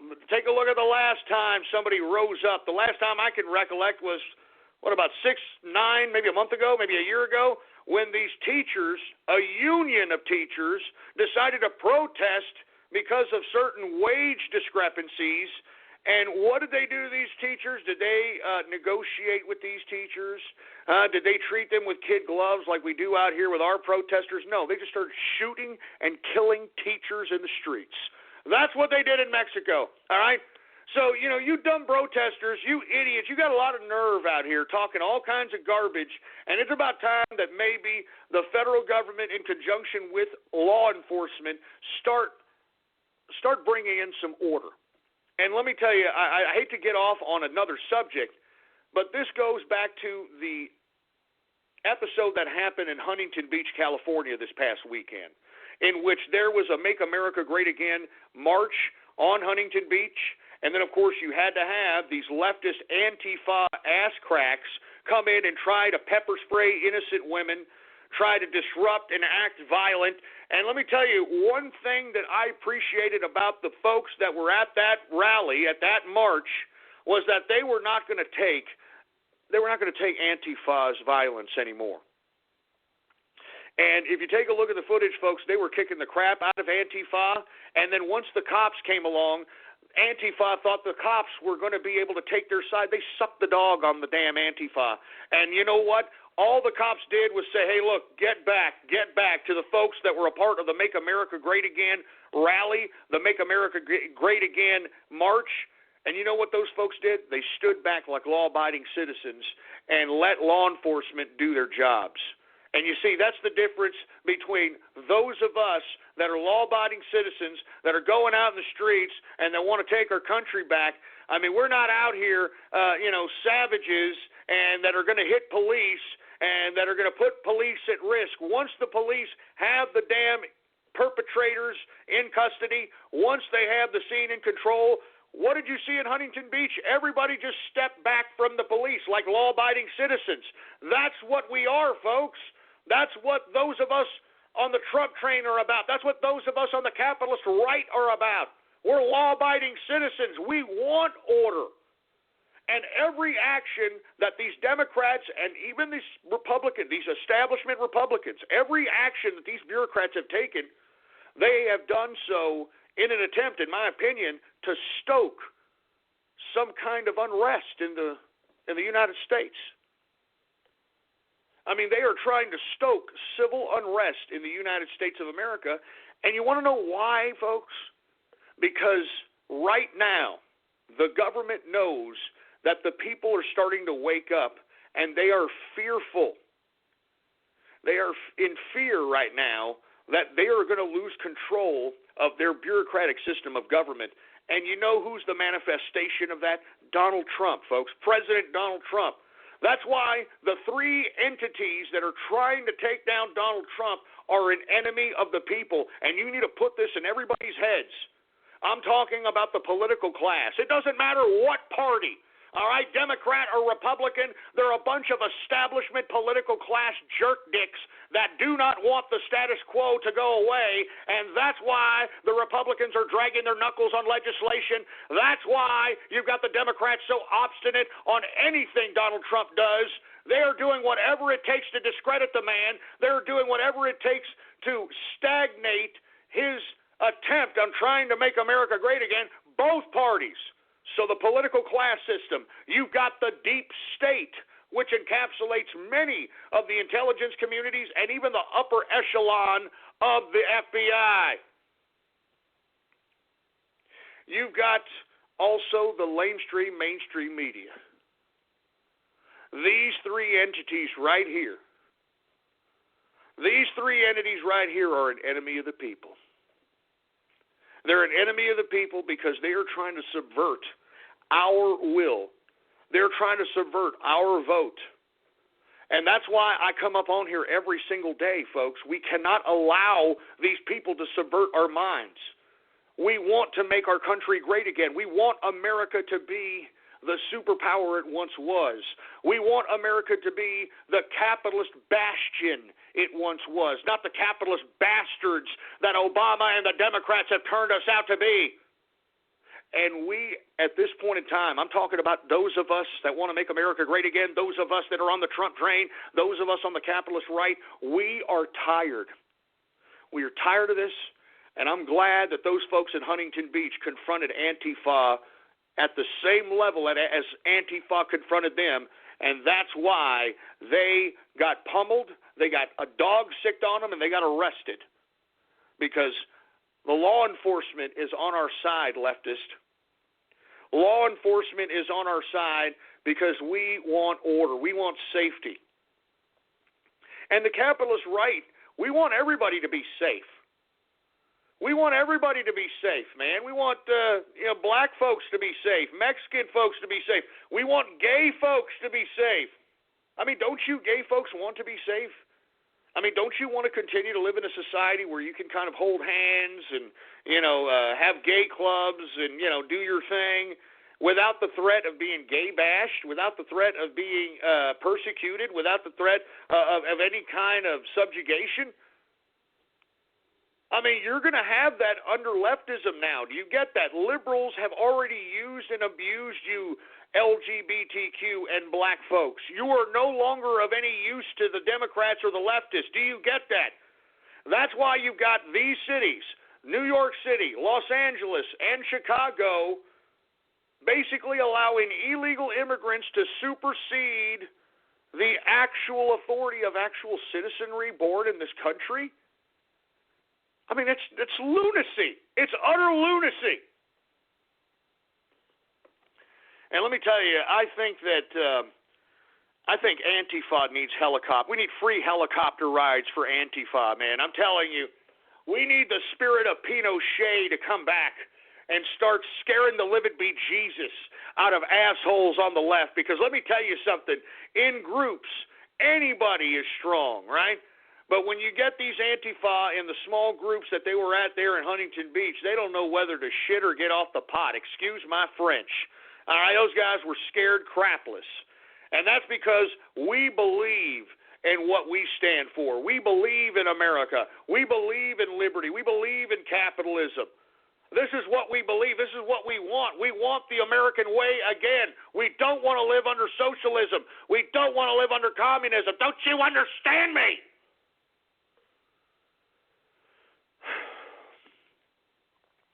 Anyway, folks, I hope this resonates with some of you minority groups out there, especially you gays and especially you blacks. You people are being superseded at this point in time. You people are being superseded by illegal immigrants, and the leftists are the ones that are throwing you away like $3 trash. And they are now the ones putting these immigrants on a pedestal. And I'm warning you, anybody who's in these cities, if they cut off federal funding, that means that all those folks that are collecting food stamps and welfare and all these people that are expecting a check in New York, L.A., or Chicago, when they don't get it, they're going to have a lot of problems. All right, you're going to have a major situation on your hands. And what the President of the United States should do is come out or get a surrogate to come out and suggest that, look, we don't want to cut off the federal funding to your city. We don't want to cut off food stamps, and we don't want to do this. But your city has made a decision that they feel that illegal immigrants are more important than you, the American citizens. And so this way, when they don't get their checks and they don't get their welfare, they're going to go right after the people. All right, right after the goddamn people that caused their check not to be delivered in their account. And they're going to go right after Rahm Emanuel. They're going to go right after de Blasio. They're going to go right after that asshole in Los Angeles. They're going to go right after the bureaucrats, the municipality. That's who they're going to go after. Calling the beautifully redesigned 2017 Mercedes-Benz CLA simply a four-door coupe is like describing a world-class athlete as just a good runner. With its sleek profile and powerful turbocharged engine, the CLA offers agility and design that are unmatched in its class, and it's available now at an exceptional price. Why drive any four-door coupe when you could be driving the 2017 Mercedes-Benz CLA? Visit mbusa.com/CLA to learn more. Mercedes-Benz, the best or nothing. So that's why I'm saying, folks, you idiots out there in New York and L.A. and Chicago, you better start getting your politicians straight before the federal government cuts off your federal funding and you find yourself in a very precarious situation, boy. Very precarious. Anyway, folks, look, I'm going to take a break here. I've got a lot of people tweeting me beers and tweeting me freaking drinks and all that crap. I want to be honest with you. I'm having a hard time here. Right? I'm sorry that I'm having to take a break and just kind of. I gotta go outside. I gotta get a breath of fresh air. I'm sweating here. I want to be honest with you, man. I never thought I genuinely had a problem with alcohol until I here recently tried to cold turkey stop. And I think it's very, very. I'm very concerned for myself. I want to be honest with you. I cannot believe that I let myself get this way, and I feel pretty humiliated. I want to be honest with you. I feel pretty goddamn stupid. I really do. I'm not even joking. I mean, I'm a man who's in control of himself, and then, you know, for look, I got to take a break. Engineer, can you throw on something, please? Yeah, throw on the girl from Ipanema. As a matter of fact, you know that the girl from Ipanema is actually getting more popular because of this broadcast. You got a younger contingent that now listens to the girl from Ipanema comes walking.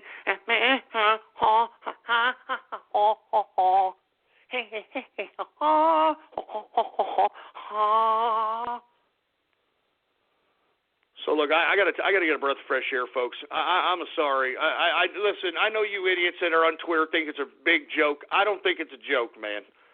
I'm very humiliated with myself, and I'm sorry. I gotta take a break. Get me something, engineer. Oh, Jesus Christ! I'll be right back. Put the music on, man. All right.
Listening to Ghost on True Capitalist Radio. True Capitalist Radio. All right, man. Look, I'm sorry. I just had to take a breath of fresh air. Of course, Templeton's going nuts now, but I mean, I just gotta have a breath of fresh air, man. I've got everybody and their brother tweeting at me all kinds of beer and all kinds of. I mean, look at some idiot even tweeted. Look at this. Somebody tweeted me Uncle Bernie offering me a goddamn beer. Look at this. Look at this crap. Somebody just, hey, Ghost, come over here. I am Bernie Sanders, and I know you really want a drink of beer. I know that you really want some of this brewski here. I don't know why you're being a puss. Why don't you go ahead and have a couple of drinks, all right, and then come on over here and take your underwears off, all right? Yeah. Shut up, Uncle Bernie, you goddamn son of a... Look on Twitter, look! I got Uncle Bernie offering me a goddamn beer on Twitter, look! All right, look, folks, I know this is a big joke to you guys, man. It's really not a joke to me. I want to be honest. I'm trying to stop drinking, and you guys are making it very, very hard for me, and I just don't appreciate it. I don't appreciate it, man. And listen, I'm not going to go to Alcoholics Anonymous, all right? I'm not going to go. So shut up. I'm not that weak. I'm not weak. I'm not weak. Oh, my God. Why are y'all... Now they're showing me there's Obama with a beer. Now they're showing me, who is this, Bill Clinton drinking a beer. Can you stop, please, man? God damn it.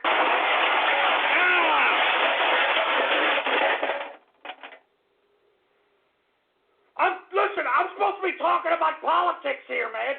But you people, you keep throwing this crap in my face. I'm going to just ignore you idiots on Twitter, man. You guys are assholes. Get in mind. I'm just going to ignore you idiots on Twitter, man. I'm serious. You guys are idiots. You guys are messed up. I mean, I'm having a problem here, and you people think it's a big goddamn joke. I'm just going to stop. I'm not going to look at Twitter, for Christ's sake. Anyway, once again, where the hell was I, engineer? All right, I was talking about how New York City, Los Angeles, and Chicago vow to defy the President of the United States and the Attorney General on the sanctuary city thing. They're going to continue to house immigrants, and I'm going to warn everybody in those cities right now, when federal funding is cut, all those folks that are in those cities that are collecting welfare, food stamps, and all these other government entitlements, when they don't get their goddamn checks, who in the hell and what in the hell is going to happen? Huh, boy? I don't even want to know. All right, and I'm glad I'm not in one of those cities. I'm glad I'm not in one of those cities. Just put it that way. All right.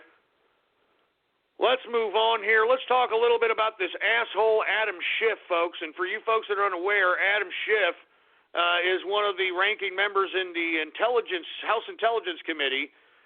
He has come out, and what did I tell you yesterday? Devin Nunes is being a scapegoat as it pertains to what he has done for the President of the United States. And I don't understand how these morons can say that Devin Nunes is somehow a bad guy. He was enlightening the President on what we all knew but actually gave credence and proof to, and that is that Obama, the tapper-in-chief, the wire-tapper-in-chief, had this president and his campaign under surveillance and unmasked his particular communications illegally, and it did not go to the FISA court. I mean, this is really what it comes down to. And people are trying to point at Devin Nunes as some kind of a fall guy, as some kind of a scapegoat, when he had done nothing more than expose the lies of the political class, the deep state, and the lamestream media. You notice it's these three asshole entities that are working in concert with one another against the American people. They are trying to subvert us. They are trying to change our will. They are trying to goof our perspectives, and we can't. They're doing it with lies. They're doing it as a house of cards. They cannot continue to do this, and we cannot allow them to do it. Now, with that being said, right after my broadcast, it wasn't but 30 minutes later, Peter Schiff, one of these assholes on the House Intelligence Committee, as a matter of fact, David Nunes is the chair of the House Intelligence Committee, so FYI. But here you have one of the high-ranking members on this goddamn committee, Peter Schiff, some Democratic piece of California crap. And let me tell you something about Adam Schiff. What a disingenuous, leftist, opportunist piece of commie crap. This was the same asshole that called out Tucker Carlson and said that Tucker Carlson was holding water for Putin. Y'all remember that interview? He said that, I didn't know that you were holding water for Putin, when all Tucker Carlson was asking Schiff to do was provide evidence, provide definitive evidence that Donald Trump directly worked or colluded or did anything with the Russians, and he could not do it. And then because Adam Schiff couldn't answer Tucker Carlson's question on providing definitive proof on if and when there was actual collusion or actual some kind of partnership or any kind of connection with Russia and Trump, he could not say it. And then when he could not say it, Tucker Carlson called him out on it, and you know what Adam Schiff did? He said that goddamn Tucker Carlson was holding water for Putin. I mean, this is the new McCarthyism being pushed forth by these leftist pieces of trash. I'm tired of these damn bureaucrats. They make me sick. And you know something? This representative, Adam Schiff, out of California, has been just consistent about pursuing this Russia witch hunt with the president. And it makes you wonder, why exactly would Adam Schiff be doing this? I mean, does he have some kind of vested interest in doing so? Does he have an axe to grind? What is the modus operandi to this piece of trash? Well, if you do some research, and here, I'm going to go ahead and retweet this one mo again. Here is an invitation to a Taste of Ukraine reception honoring Congressman Adam Schiff of the 25th District of California. And guess who is hosting the event? Nothing more than a Ukrainian arms dealer from the pro-Ukrainian NATO side. Okay? Now, folks, if you're not familiar, the Ukrainians that are currently supposedly on the side against the Russians are a little bit terroristic, to say the least. If we take a look back at the Ukrainian Revolution, it was these individuals, and of course the weapons were supplied by this idiot right here in this invitation. I just tweeted it, folks. These are anti-Russian Ukrainians. And this guy is a Ukrainian arms dealer who's made millions off of basically taking arms from one place and delivering them to another place and making millions of dollars doing so. And here you have Adam Schiff. All right, look at my Twitter. Look at this. How much per head? $2,500 per head. And let's say you got a guest. Well, you can take a guest with you, but it's going to cost you $1,000. So $3,500 for you and your girl or your significant other to go to Adam Schiff's little Taste of Ukraine. And I wonder how many people attended this. And not to mention, this was at the home, of this Ukrainian arms dealer. It wasn't at some banquet hall, or it wasn't at some hotel. No, this was at the home of this Ukrainian arms dealer. Now, I'm asking this. Why isn't why isn't Adam Schiff, Peter Schiff is actually a capitalist, why isn't Adam Schiff not being investigated for this conflict of interest? Why is not Adam Schiff being investigated for this conflict of interest? I mean, it's obvious that this whole Russia witch hunt with Trump is motivated by the fact that he is funded by pro-Ukrainian terrorist arms dealers like these guys. Look, I wouldn't call the guy a terrorist, but let's be honest, folks. I mean, the whole reason why the Ukraine was able to be overthrown was because of these types of pockets of terrorism in which obviously involved weaponry that was brought in by somebody. So all I'm saying is this, folks. I mean, let's not pretend that Adam Schiff is somehow some valiant patriot that is pursuing this Russia-Trump connection because there's anything genuine there. He had already been called out by Tucker Carlson on his show to provide some level of definitive proof that there was some level of collusion or some level of cooperation between Trump and Russia, Trump and Putin, and Adam Schiff could not do it. So what does Adam Schiff do? He decides to call for the removal of David Nunes as the chair of the House Intelligence Committee. Now, thank God that the Republicans are at least unified, that they are not going to allow or ask Nunes to step down because Nunes didn't do anything wrong. He exposed the deep state. He exposed the political class. He exposed the lamestream media for their outright lies. They were lying to us. Do you get that? Remember, they were trying to say that there was no wiretapping. There was no such thing. The mainstream media was even suggesting that Donald Trump should be impeached for lying about being wiretapped. And lo and behold, what did Devin Nunes do? Just expose the deep state, the political class of the mainstream media for their goddamn lies. And that's why they're trying to character assassinate Devin Nunes when Devin Nunes should be, he should be paraded right now, if you want my personal opinion. He should be hoisted up on the shoulders of the Republican Party as far as I'm concerned. Give me a break. Devin Nunes didn't do nothing, all right? Do you hear me, Democrats? Devin Nunes didn't do nothing. Anyway, once again, let's make sure that Adam Schiff knows that we know about his conflict of interest.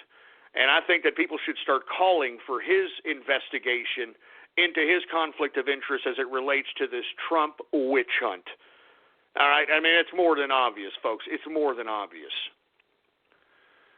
Anyway, let's continue going here. I want to move on. Hey, folks, I don't know if y'all are familiar, but there was a bill passed in the Senate, and I believe it's going to the House, and I think that people need to really focus in on what the hell's happening here.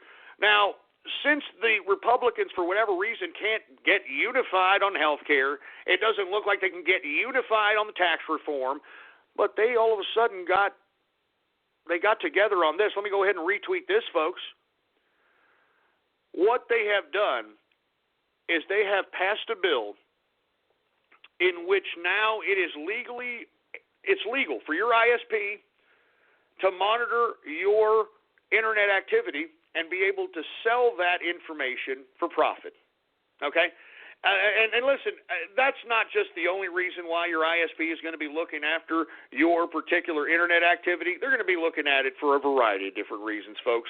They're just packaging it behind this idea that they're just looking after your internet activity for marketing purposes. When in actuality, they are doing so to monitor you completely. I'm telling you, man, this is the end of trolling. This is the end of the internet as we knew it. I told you guys, man. I told y'all to get political and get political quick. We're about to lose the internet, guys. We're about to lose the goddamn internet. Let me go ahead and retweet this right now, okay? This was a full-page ad, all right, that was put forth by a virtual private network company. They took out a full-page ad in the New York Times calling out all 50 senators, which most of them were Republican, folks. This is what the Republicans can get behind? Making it legal for internet service providers to oversee our internet activity, for Christ's sake, and sell it? And sell it for profit? This is a big danger. This is a big danger of our internet rights. And I think that you trolls need to start trolling the right direction. I think that you need to start memeing the right people. Because, folks, we are so deathly close to seeing our internet freedom lose itself right before our very eyes. I'm talking not even no trolling. I'm talking, folks, we are going to see a new internet if we are not careful here in the next 3 to 4 years. It may be even sooner, in which the internet is no longer www. It's now, I'm going to search Facebook. I'm going to search Google. And these companies are now going to become the internet. Do you get that? Amazon, they're going to become the internet. That you're only going to be able to search through these networks and their content, and they're going to become the internet. Do you get that? No longer are we going to have independent websites. No longer are we going to have independent developers. If you don't believe me, folks, this is where this is all headed. And they're already putting everything in place for this to be implemented. I told each and every one of you a long time ago that all this was going to come to an end, and it's finally coming to an end. And the reason is many of you guys decided that you were going to troll for 10 years and make people's lives miserable, but when in actuality all you did was give credence to why they are implementing these horrific laws on the internet and the users that use the internet. Now, folks, the only way we can combat this is this. It's already passed the Senate. So I believe right now it's going to go down to the House, and we need to start making sure that we pressure these goddamn Republicans and the Democrats that if they do anything to this internet, that's it for their political careers. And we have to mean it, folks. We have to mean it. That's the only way these damn politicians are going to capitulate, is if you threaten their powers, if you threaten their seat. And we have to mean it. We have to genuinely mean it. We have to go out there and make sure and give our time, effort, and energy to make sure to remove these bastards from power. Because if we don't, we're going to continue to see goddamn bills like this. The Republicans can't get together on health care, but they can get together on freaking allowing internet service providers to look after your internet activity and sell it to advertisers? Are you kidding me? This is what the Republicans can kind of get together around? Are you joking? What a bunch of jerks. 50 senators passed this, you know what I mean? And is it getting any coverage? No. You want to know why? The mainstream, lamestream media is loving this.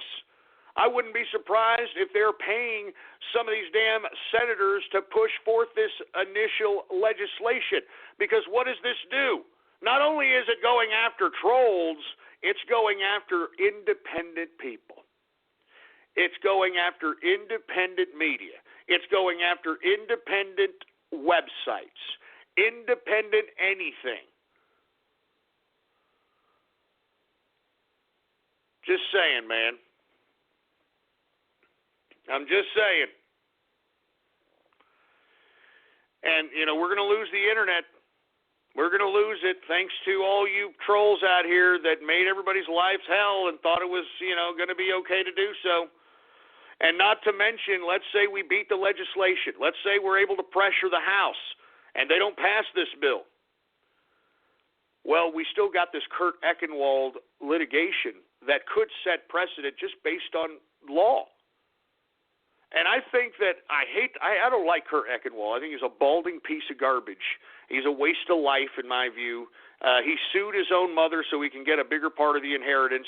View that how you wish. I think he's a personal cue ball, dumbass, epileptic scumbag. All right, I don't like Eckenwald. But at the same time, this guy was a journalist, and this guy knows how to file paperwork. This guy knows about how to investigate. He's been doing it for a long time. And when you guys out there started throwing him those strobes with "you deserve a seizure for your posts," you gave him the ample opportunity to not only get you guys for cyber stalking. Did you hear that they are now charging Jew Goldstein, the quote handle of the person who initiated these strobes at Eckenwald that caused this idiot to have a seizure?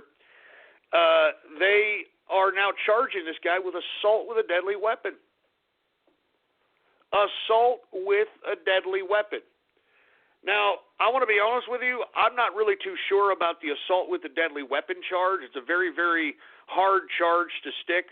But I think that they've got him with the cyber stalking. I think they may even have him with a lower degree of assault charge. I don't know about assault with a deadly weapon, but because that strobe had "you deserve a seizure for your post," because Jew Goldstein was digitally documented as researching Eckenwald and finding out that he had epilepsy, and then went to get this strobe and posted at him with the intention of him having a seizure. I mean, that right there is a premeditated assault. Now, whether it's assault with a deadly weapon, that's what for the courts to decide. But I definitely believe that this ruling is going to have serious implications in the law of the internet. And I think it's a shame. I think that there was a bunch of ways to get back at Eckenwald other than this ridiculous troll that put him into an epileptic fit. I think there was a bunch of other ways that you trolls could have gotten a little bit more creative, and I'm very disappointed in you guys for doing this and now ruining the internet for everybody. I'm going to be honest with you. I'm sorry. I hate to say it, but you guys have ruined the internet for everybody. And you know, it goes back a long way. You guys, and listen, I'm glad that, you know, the trolls and I are at peace to some extent. I mean, some trolls are still trying to come at me for whatever reason, but it's over for you guys, man. It's over. I mean, I hate to say it. I mean, they're cracking down on the social media sites, so you can't troll there. You know, I mean, look, lest we forget, Drew Goldstein, this guy did everything he could to prevent himself from being busted. This guy had a VPN on a phone that was a burner phone, that was one of those burner phones that could be untraceable, and they still found this moron. All right? Let me tell you that one more. He was on a VPN and a burner phone, and that burner phone is what he sent the strobe with. And I mean, that seems pretty legit, man. I mean, he was on not even that. He was on a Wi-Fi on his burner phone that wasn't even his Wi-Fi, using a VPN, and the son of a bitch still got caught. Still got caught. So I'm telling you this right now, man. You are not safe on this internet. They can find you. Don't think that you can troll behind, 5,000 proxies and all that nonsense. It doesn't work anymore, man. It doesn't work anymore. So I'm warning you. You trolls, that you are witnessing the last days of trolling, and you can thank all the people that did all these trolls that, killed people, like having them kill themselves, cyber stalking, those assholes on Catfish, Those assholes on Catfish. Give me a break. Anyway, we are now in the third and final hour of the True Capitalist Radio broadcast. And, of course, I am your host, the man they call Ghost. And once again, folks, I want to thank you very much for tuning in with me.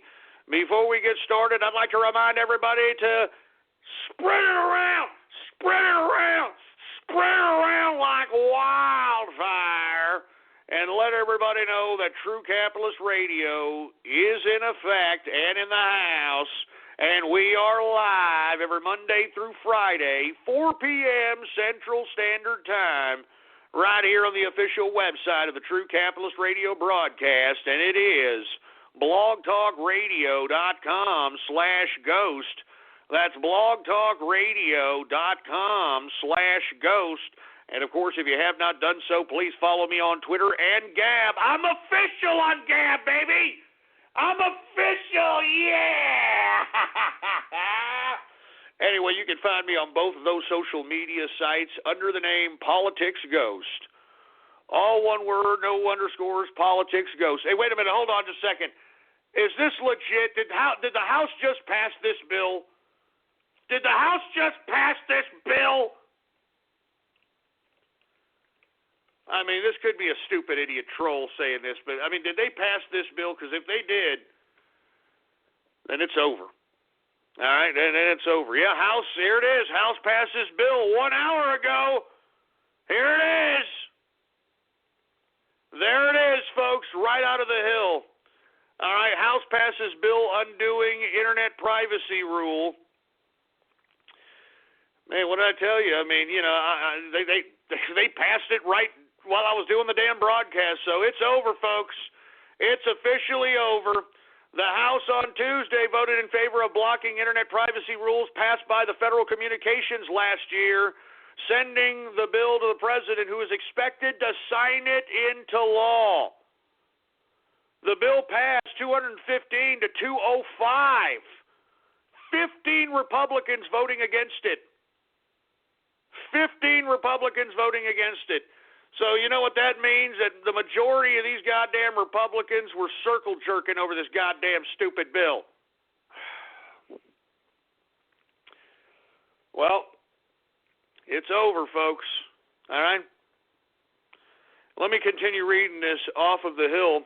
The FCC rules would have given consumers greater control of what their internet service provider can do with their data. The regulations would have required those companies to get permission from consumers before their information to create targeted advertisements. So that's what this is all about. Now the ISPs are going to sell your information to advertisers. Huh? That's great, huh? The bill, which passed the Senate last week in a party line vote, invokes a law called the Congressional Review Act that allows Congress to undo recently passed regulations. The CRA, or Congressional Review Act, also prohibits agencies from passing similar regulations in the future. Oh, man.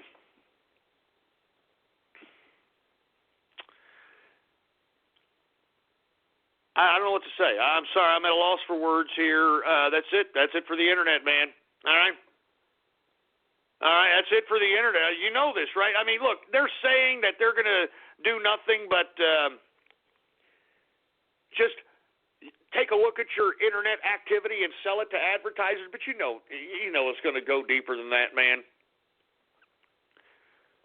You know it's going to go deeper than that. You know they're going to be giving it to the government. I mean, that's it. It's over. So you better not be doing nothing on the internet anymore, because your internet service provider is going to be looking at. You better not be looking at pornographic material there, boy. Because now your ISP can sell the fact that your IP address likes to look at lesbian Nazi hookers that were abducted by UFOs with hairy armpits. All right, I'm serious. I'm not joking. Yeah, now your ISP is going to know that you like squirrel fisting videos and all kinds of disgusting crap. I'm not joking. Oh, my God. Now, folks, all we can do is try to pressure the president to not sign this bill, but according to all reports, he's all in favor of signing it. This is what the Republicans are getting in back of. You see this, folks? This is it. You see this? This is what happens when you don't get political, man. I mean, I'm serious. Now it's time to get political. Now your internet history is now your ISP's product to market, to sell. Commando Nando said, hey, it's time to buy these bureaucrats' internet history and blackmail them. Hey, I mean, I hate to say it, but now anybody who has the money can go buy anybody's internet history, man. There ain't nowhere to run. I mean, the end goal of this, folks, is to make sure that everybody on the internet is not anonymous. That's what it's all come down to. They want no more online anonymity anymore. They want everybody who's online to have their identity exposed so that, it pretty much keeps everybody in check now, doesn't it? All these weaponized autists now have to, calm their asses down, and they're going to suffer some repercussions for their weaponized autism. Anyway, folks, let me move on. I'm depressed after that, for Christ's sake, man. And, the bill passed the House. It passed the House, for Christ's sake. As a matter of fact, let's go ahead and put on a song. It's the end of the internet, man. Let's just go ahead and put on a song. All right? It's the end of the internet. What's a good song that we can put on here? Calling the 2017 Mercedes-Benz GLA simply a compact SUV is like describing a cathedral as just 4 walls and a ceiling. The GLA is both a beautiful work of design and one of the most functional SUVs in its class, and it's available at an exceptional price. Why drive any compact SUV when you could be driving the 2017 Mercedes-Benz GLA? Visit MBUSA.com/GLA to learn more. Mercedes-Benz, the best or nothing. What's a good song we can put on for the end of the internet, man? And I'm not talking, like, the internet's going to be here, obviously, but trolling, anonymity, being able to do the things that we've all come to know and love, it's over. It's over. Let's go ahead and put on how about some Ozzy Osbourne? How about Goodbye to Romance? Aww. Yesterday has been and gone. Goodbye, Internet.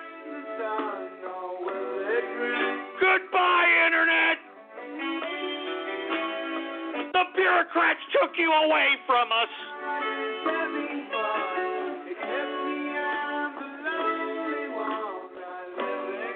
Goodbye, Internet. We enjoyed you for a long time anonymously. I say goodbye to romance. Yay. Goodbye, Internet.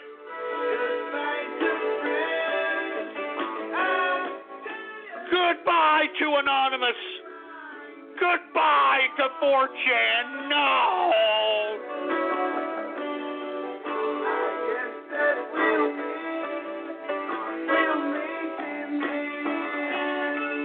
Oh, my God. Goodbye, Internet. I did so much to you and so much with you, Internet, anonymously. Now, only can hold me down.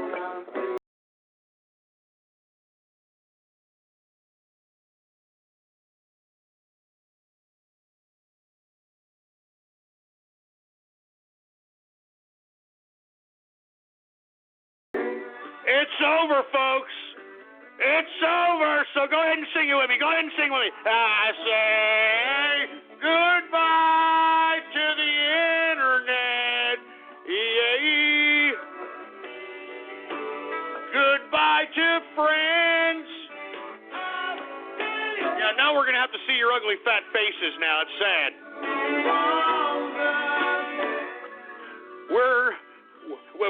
We're not gonna have the image you portray.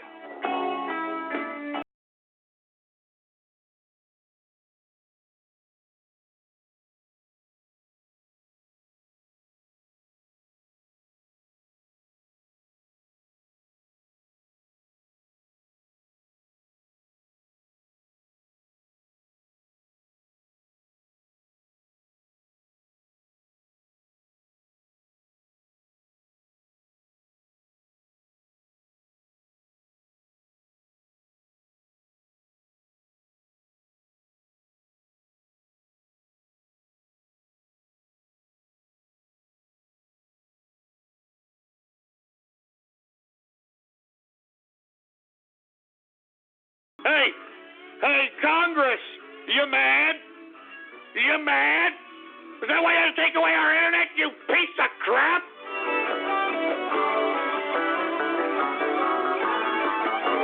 Hey, goodbye to the internet.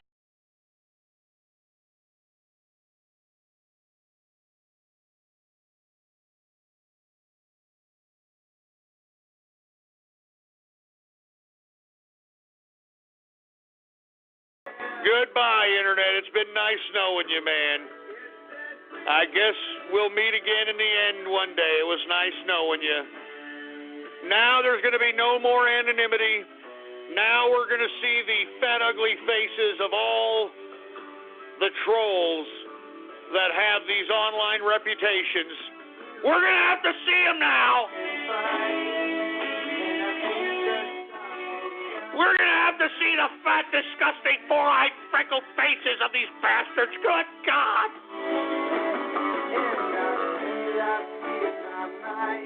Goodbye, Internet.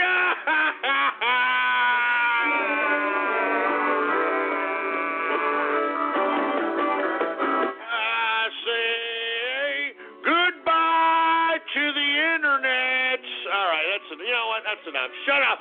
Shut it off, for Christ's sake. Sorry. Hey, look, we have to send off the Internet in style, man. I told you. All right, I told you, boy. I told you this was going to happen one day, and today is that day, man. I mean, House passed the bill. Jesus Christ. I mean, right when I'm doing the show, they passed the goddamn bill. Isn't it funny how crap like that happens, for Christ's sake? I try to have this show towards the end of the day so that most of the things that happen have already happened, and but no. It seems as if, and we've gone through a lot of different episodes in which news has just instantaneously happened while I'm broadcasting. It's ridiculous. Anyway, let me go ahead and move on to another subject. Once again, goodbye to the Internet. Thanks to these bastards. thanks to these bastards out here. Now, look, I just want to move on. I'm really upset about this. It's really sad. I'm telling you, it's really, really sad. Anyway, let's move on, folks. The perverts at the TSA are at it again. Folks, did you see that viral video that was released this morning out here of a disabled boy, a mentally disabled boy, being legally molested by some weirdo-looking pervert from the TSA, claiming that he's doing this to, quote, keep our country safe from the terrorists? Huh?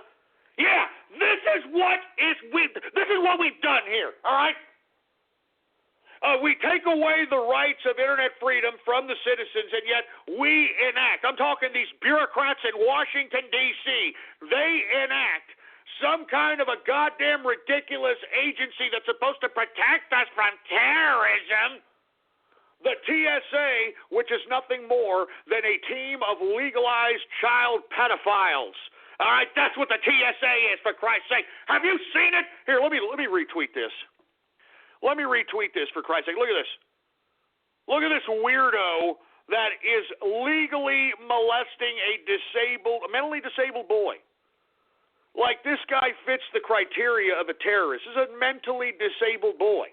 Look at the weirdo that's sitting there legally molesting this child, this disabled child, to, quote, keep our country safe. This is just utterly ridiculous, man. I'm serious. This is just utterly ridiculous, and I'm tired of living in America where this kind of crap is legal, and yet we have these draconian laws that are enacted on everyday law-abiding American citizenry. We're tired. We're tired of this crap. I mean, take a look. I just retweeted it, folks, right there. TSA perverts right there. They're at it again. And not to mention, it happened in Dallas-Fort Worth as well, that airport, for Christ's sake. So this weirdo is actually living in Texas somewhere, which pisses me off even more.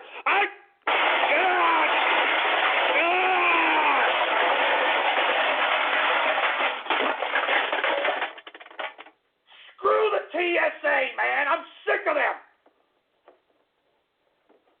The TSA is nothing more than a sanctioned pedophile organization that's funded by the American government. Do you understand me? Anybody who is a TSA agent, you get no respect from me. You understand that?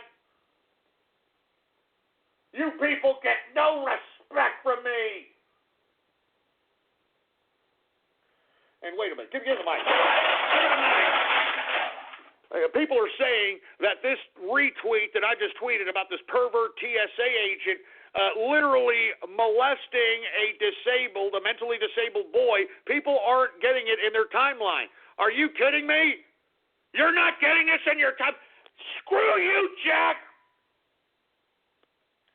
Screw you, Jack. I know you. Let me tell you something, Jack, with all due respect. In my opinion, I think that you're enacting this Twitter Gestapo. I think that you're doing all these damn totalitarian tactics because, in my opinion, you've taken bad meat in a can. If you want my opinion, I think Jack has the AIDS. Are you kidding me? Have you seen Jack completely just degenerate himself into an emaciated, wrinkled-up piece of trash? I mean, I'd like an age check on Jack from Twitter right now, all right? Because let me tell you something. I think Jack, he's got the AIDS. So once again, folks, we're being shadow banned. I just retweeted this perverted TSA agent legally molesting a mentally disabled boy just so that he could keep our country safe. Yeah, that's what that's what TSA does. They have legalized pedophilia so that they can keep America safe.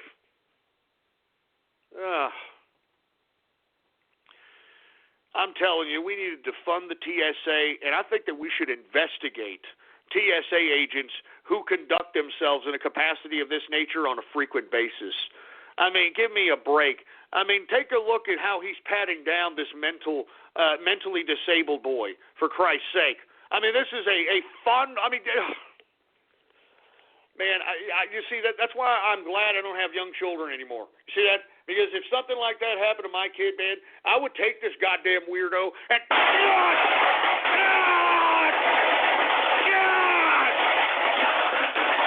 I'd put a hole in his freaking face. I'd stop his teeth so far down his goddamn throat that he'll be able to chew his own pedophile ass. God damn it, I wish this was his face! I wish this was your face, you Woody Allen butt-loving pedophile!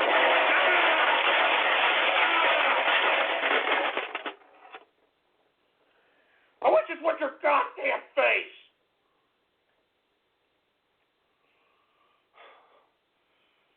Jesus Christ, man, you TSA agents. If you're a TSA agent, you're a piece of trash as far as I'm concerned. You understand that?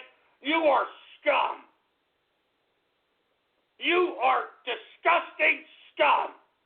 You are a pathetic, disgusting piece of trash if you are a TSA agent. Give me the mic. Give me the mic.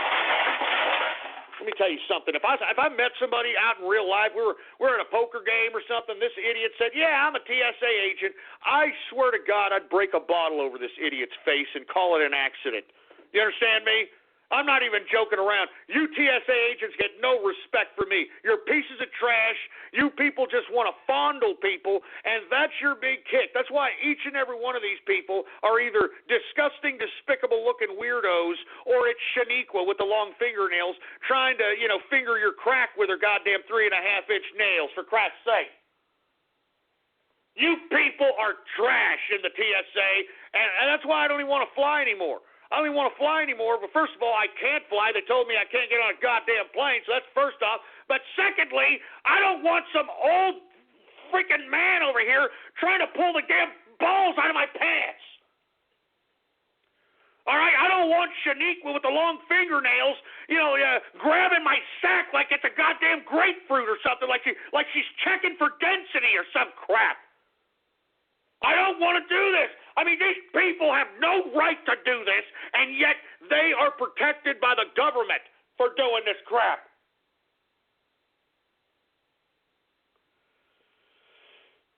I'm sick of the TSA. I'm sorry. You people are a legal sanctioned pedophile organization as far as I'm concerned, and you people are trash.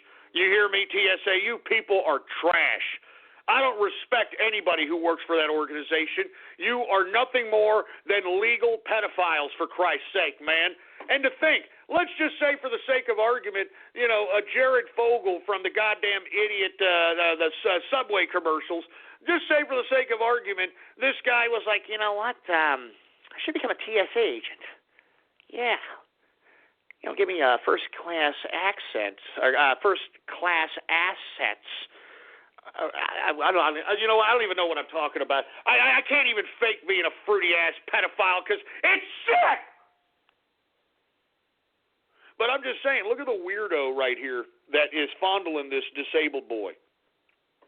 I mean, I have to ask you, in my opinion, he looks like somebody that hasn't been caught and found an opportunity with the TSA, and now he can do this all day. Now he can do this all day.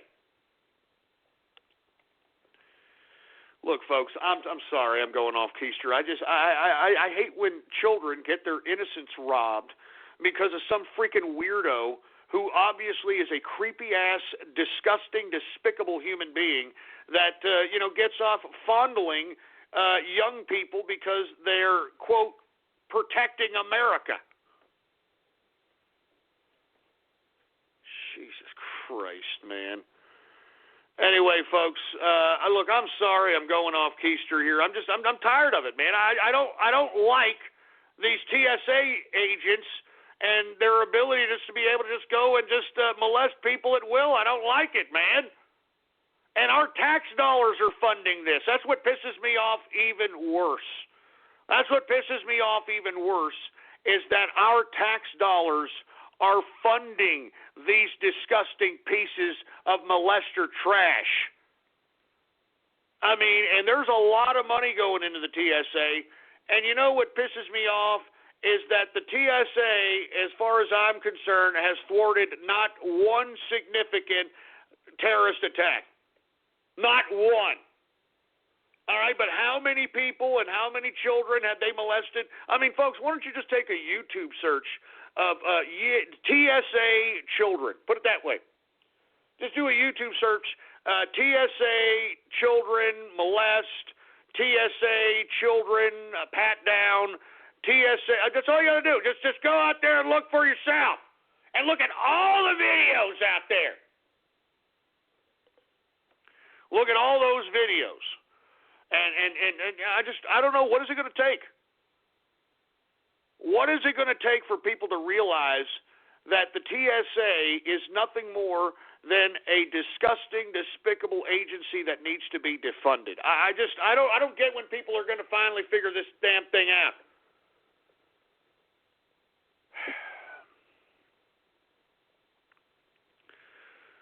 Anyway, I'm just saying. All right, I'm just saying. I'm just saying. I don't like this whole child molestation desensitization. I mean, we're seeing it at so many different fronts, at so many different levels, man. And it's just disturbing to me that no one else finds this as disturbing as I am, or disturbing as I do, I should say. I don't understand it. I mean, what's wrong with people nowadays? I mean, what's people's major malfunction, for Christ's sake, numbnuts?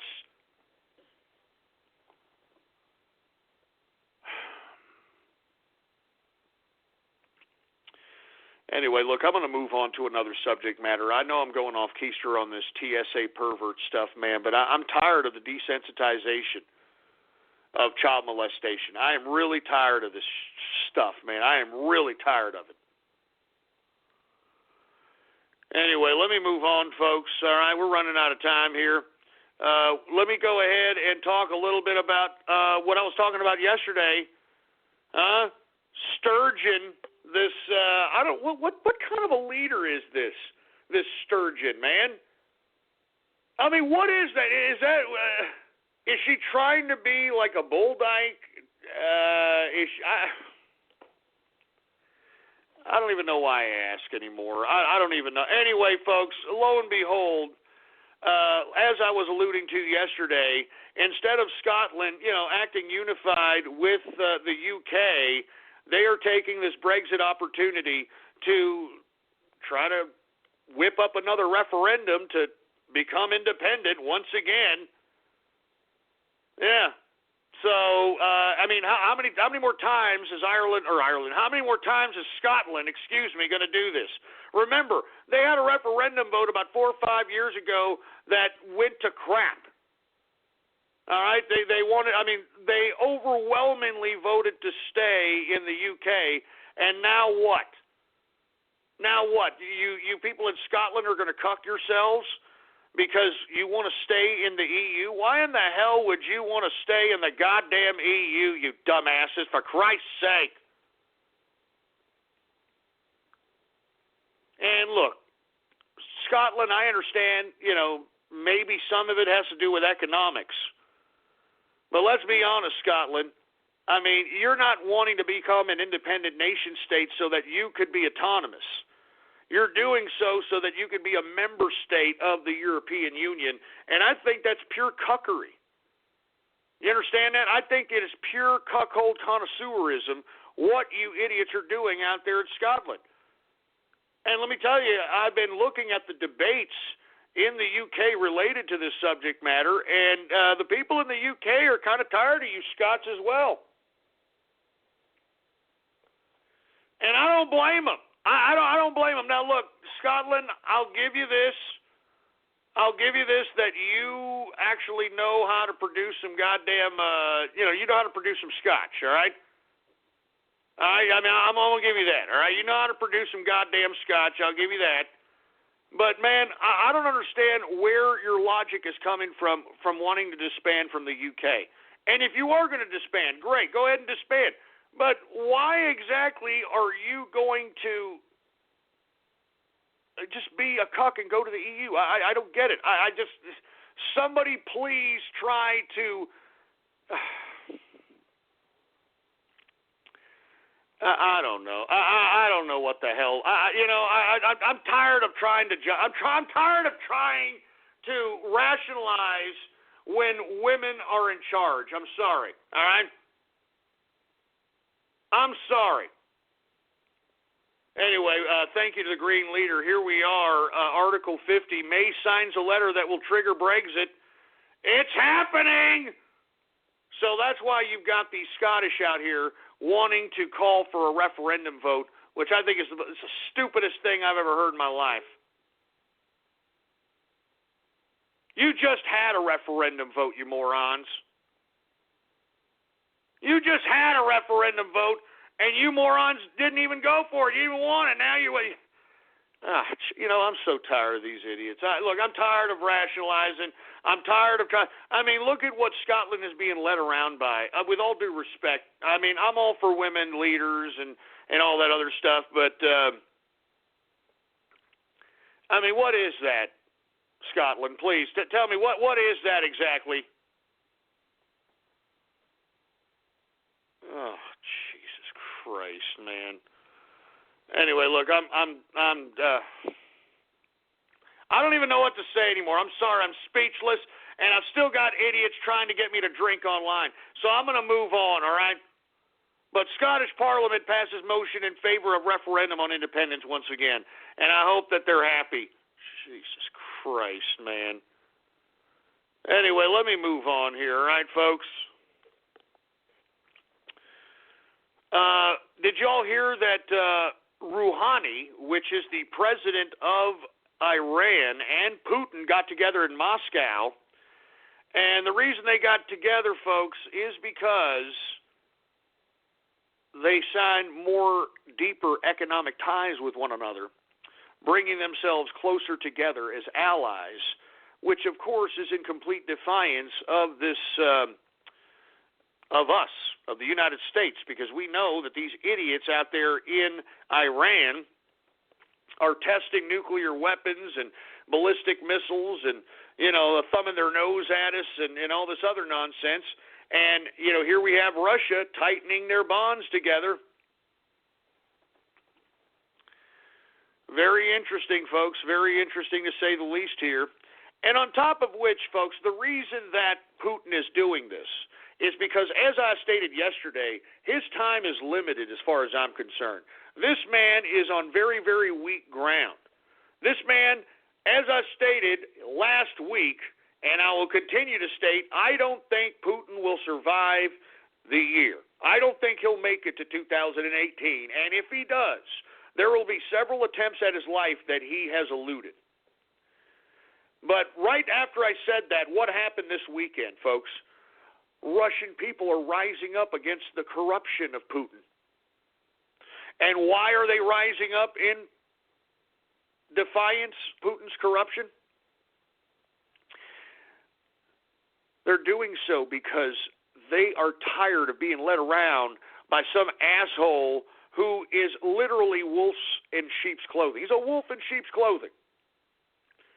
And the reason I say that, folks, is because this man stole $200 billion from the Russian people. Yeah, that's what Vladimir Putin has in his bank account right about now. Yeah, $200 billion that he stole from the Russian people. And, the Russian people, they're not having the type of lifestyle to pallet Vladimir Putin to just be putting $200 billion in his bank account, okay? All right, they're not going to just pallet that crap. So that's why they went out in the streets and they were, going up against Putin. And there was hundreds of arrests, folks. I'm telling you, he is on borrowed time. He's on borrowed time. That's why he has to get closer to his allies. That's why he has to get closer to Iran. That's why he's having to do all these maneuvers in his military. He co-opted the rebels in Georgia and brought them into the Russian military. He's doing a lot of things to try to preserve and sustain his power, and I just don't think that he can do it, folks. I mean, as I stated, I've got a couple of connections with the FSB who have contacted me out of random through a certain means. I don't go into it anymore. They've told me about the disdain for Vladimir Putin. They have told me about the disdain that is within the governing apparatus of Russia. Many within the deep state in Russia do not want to see Putin as leader because he is a corrupt piece of trash. But the only reason that he's still in power, folks, is because he still has the perspective of Mr. and Mrs. Joe Vodka in Russia. And that's the only reason why. But he's walking a fine tightrope there, folks. I'm telling you, he's walking a fine line. And once again, I will stand by that Putin, if he does not make it, or if he does make it to 2018, he will, as I stated, he will have eluded at least several attempts at his life. Now, in that same token, folks, you've got Putin having people within his inner deep state coming after him. You've got protests in Moscow with hundreds of arrests. You've got generals that he's firing because he doesn't trust anymore. He's assassinating people. He's in a very precarious situation. He's meeting with Rouhani from Iran to strengthen more ties with Iran and Russia. So what does he do today? He warns that nuclear war, quote-unquote, risks breaking out in Europe. Now, why would he say that, folks? Because that is the only thing that Vladimir Putin has left on the table. If, by some chance, his power is compromised, he will enact a war so that it can organize the entire country of Russia and solidify the sustenance of Vladimir Putin's power. And that's exactly why he did all these things today in one single photo op.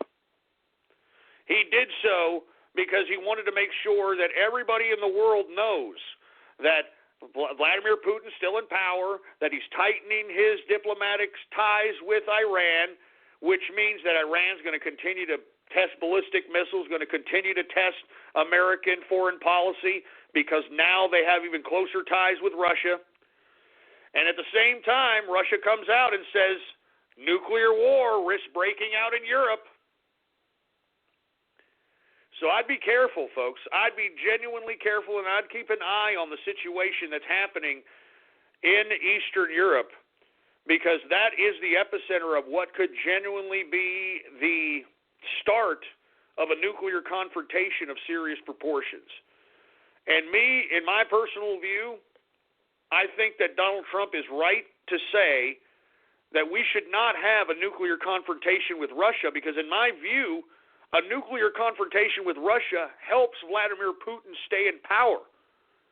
I say that we just kind of back away and play the John F. Kennedy approach during the Bay of Pigs scenario and literally watch Russia implode from within itself. And that's exactly what's going to happen if the United States does not take the bait as it pertains to this nuclear confrontation that NATO and many in the EU are trying to establish with Vladimir Putin and Russia. And if you want my personal opinion, folks, I think that all these people are working together. I do not believe that Vladimir Putin is truly an enemy of the bureaucratic state of the globalists in Washington, D.C. I truly don't believe that Vladimir Putin is against many within the EU. I think that this is all a collusion attempt to, once again, take control of the world public and instilling fear in the fact that nuclear confrontation is happening. And, folks, that's how you control 5 billion people on the world. You control them through war, fear, famine, starvation, rape, despair, I can go on. This is how you control people. That's why ever since World War II, folks, no one has won wars. Wars haven't been won or lost. They've been managed. Yeah. And you see, who manages wars? Bureaucrats. Who manages anything? Who thinks that they can manage everything? It's bureaucrats. And guess what Russia was once upon a time called? It was called the Soviet Union. The Soviet Union. Guess what the consortium is now that is supposed to be the pinnacle of democracy in Europe? What is it called? The European Union. There's an African Union. They tried to create the North American Union. There is an Asiatic Union. Now, why are all these unions being created? Because, folks, globalism is communism. Communism is globalism. And that's what we were witnessing right before our very eyes. So in my view, I think that we need to take an approach for us not to have a confrontation, or at least America not be involved in a nuclear confrontation with Russia, because in my view, I think it's a trap. I think it's nothing more to manage wars, manage people, and to help facilitate this communist global order. Communist global order. Anyway, let me continue, folks. All right. Last but not least, all right, let's lighten it up a little bit. Did y'all hear that Italy just is trying to pass a bill? It hasn't passed yet, but it's on the floor being debated in Parliament. Italy could potentially pay women, quote, for menstrual leave. Oh, I'm not joking. Italy is actually considering this crap. Menstrual leave. Like they can't put a cork in it and shut up and go to work. I mean, are you kidding me? Oh, God.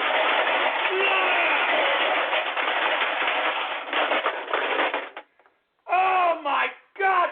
Menstrual leave? Calling the 2017 Mercedes-Benz GLA simply a compact SUV is like describing a cathedral as just 4 walls and a ceiling. The GLA is both a beautiful work of design and one of the most functional SUVs in its class, and it's available at an exceptional price.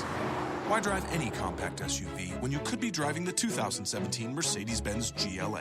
Visit MBUSA.com/GLA to learn more. Mercedes-Benz, the best or nothing. Metro's Purple Line Extension will be conducting daily construction activities on Wilshire Boulevard between San Vicente Boulevard and La Cienega Boulevard in the city of Beverly Hills. This work will make way for the first 3 stations of the rail line's extension to the west side. For details, visit metro.net/Purple Line Extension. Giving women menstrual leave, for Christ, what the hell? What are you putting in pizza out there in Italy? What are you putting in the goddamn spaghetti and meatballs in the freaking Italy for you to even think of such a law? You stupid, freaking, ridiculous greaseball wops! Good God! Give me the money! Menstrual leave? What do you mean? You know that this happens once a month. Do you understand that, Italians? I know that maybe your brains are filled with olive oil and spaghetti and all that, but you understand that these women, they do this once a month. Menstrual leave? You mean to tell me that you're going to allow these women to have leave? You're going to pay these women while they're just sitting back having a goddamn period? You stupid Italian idiots. Are you kidding me? Menstrual leave. I've heard it all now. I've heard it all, for Christ's sake, man. A menstrual leave. Like you just can't put a cork in the son of a bitch, right? Like you can't put one of those, like, what do you call the vag diapers? What do you call it? The maxi pads or whatever you call them. Like you just can't put one of those and just shut up and go to work.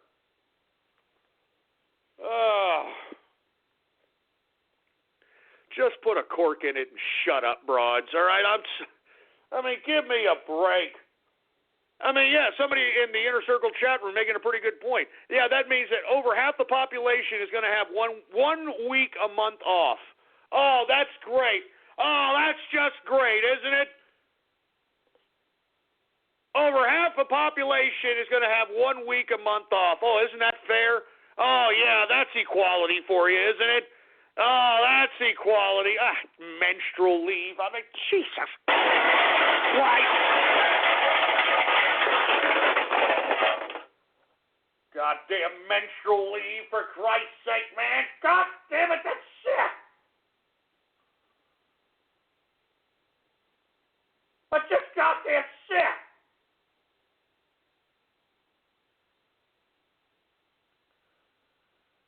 Oh, God. Why am I not surprised anymore, man? Give me the mic. Give me the mic. Menstrual leave. That's the...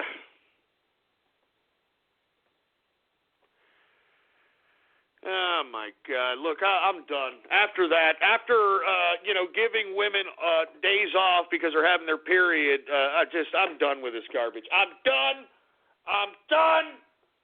Stick a fork in me. I'm done. I'm done with this garbage. I'm sorry. I'm so done.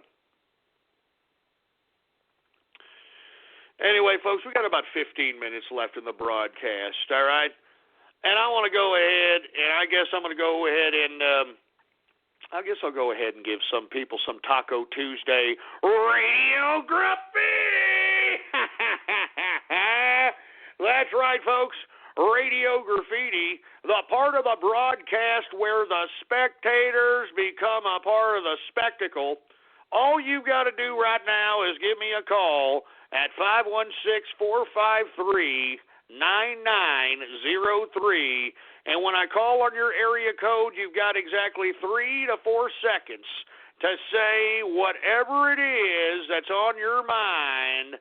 That's why we call this radio graffiti, all right? And once again, folks, I want to remind everybody that we do have the Saturday Night Troll Show every Saturday night at 5:30 p.m. Central Standard Time, so that you can have a full hour of radio graffiti if this is what you're into and you like it and it makes you feel funny in the pants and all that other crap. So once again, the Saturday Night Troll Show every Saturday night, 5:30 p.m. Central Standard Time. All right. Now that we got all that out of the way, do we got any goddamn radio graffiti callers there, engineer?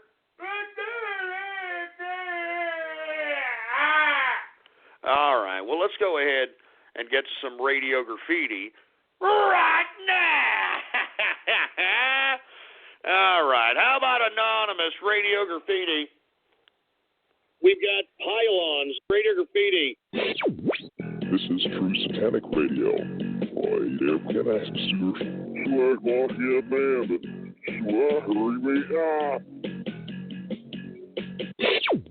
Badass of soul stealing. Give him your soul or go to hell. Broadcasting from his cave in the pits of hell. And now he will take it from here for the demon of all demons, the man they call Ghost Dipper.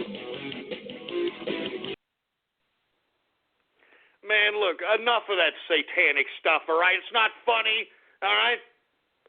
And what the hell is, you're speaking tongues in Christ? You're putting crap backwards? Jesus Christ. Yeah, I can only imagine you idiots. Satan is good. Satan is my pal. I can only imagine. Anonymous radio graffiti. What's up? My name is Cleveland Brown, and I am proud to be. I'm a tard that actually thinks this is funny. Anonymous radio graffiti. All right, yeah, we get it. We understand what you think of the last caller, all right? 713 radio graffiti. More beer, for Christ's sake! Oh, yeah, it's Miller time, bitch. Oh, man, don't do that. Why would you do that, man, you bastard? 435, Radio Graffiti. Great, another Helen Keller deaf mute. That's what we need, for Christ's sake. How about Anonymous, Radio Graffiti? All right, we get it. You want to get punched in the panocha. We get it, all right? How about Raiden Snake, Radio Graffiti? What's going on, man? Hey, Ghost, how are you doing? I'm not doing too bad, man. How are you doing? I know that the trolls, they keep giving you crap. I don't know why that is. How are you doing? I'm all right. Yeah, I thought I'd just mention something I found quite interesting, because I had a very interesting conversation with a mobile network provider recently, and apparently there's some regulations they may be enforcing relating to what happened last week about registering IMEI numbers on mobile devices. Like, especially if you import mobile phones or any communication device where you have to register it now, from what they were telling me. Oh, man, so now you got to register your phone, with a government agency over there? No, apparently it's with the mobile networks themselves from what they were telling me, but this is speculation from what I've been told, but there's some rumours going around that it might be happening because of what happened last week. They might be mandating it, because I know the government's been having a lot of discussions about it lately. Yeah, well, you know what, Raiden Snake, I love you, but I really don't want to talk about that right now. I know our internet's gone. I know it's gone, and it's a shame. It's goodbye to romance. I know, man. Stay right there. We might be coming back to you, Raiden Snake, and, whatever you do, don't say Raspberry Pi. How about Anonymous, Radio Graffiti? Oh, great. Another Helen Keller deaf mute, for Christ's sake. 352, Radio Graffiti. All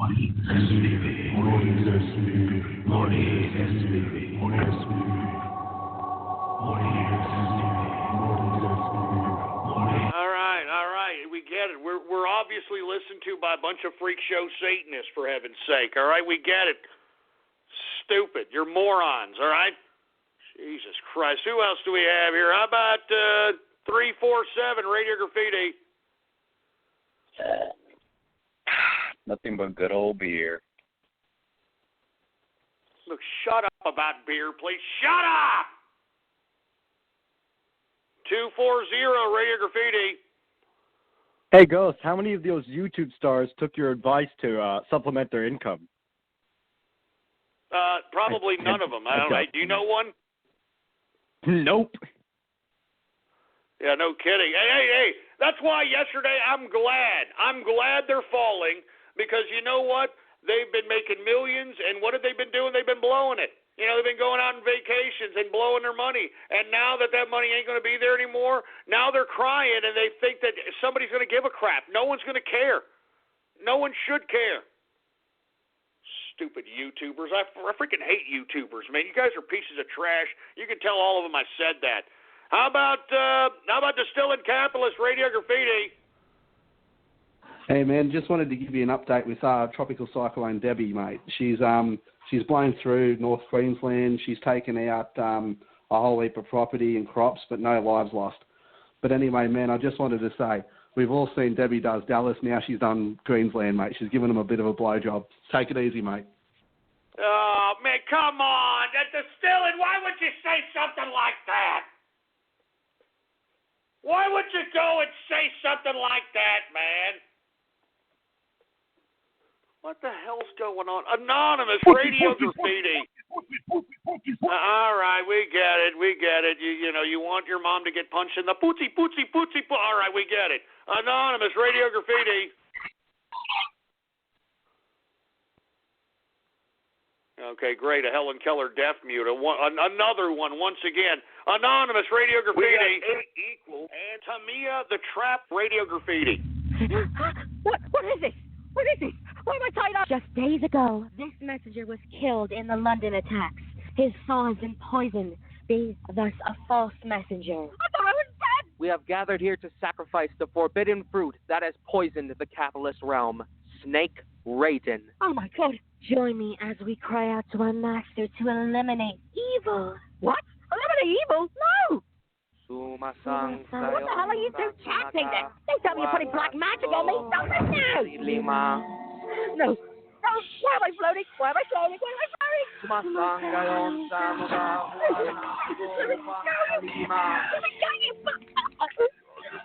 Something. What's going on?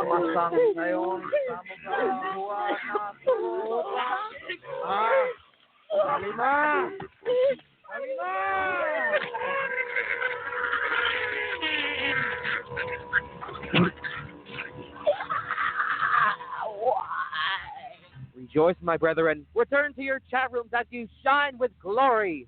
For the snake is dead! And nothing of value was lost. I am dying. I am fucking dying. You son of a bitch! God! Leave Raiden Snake alone!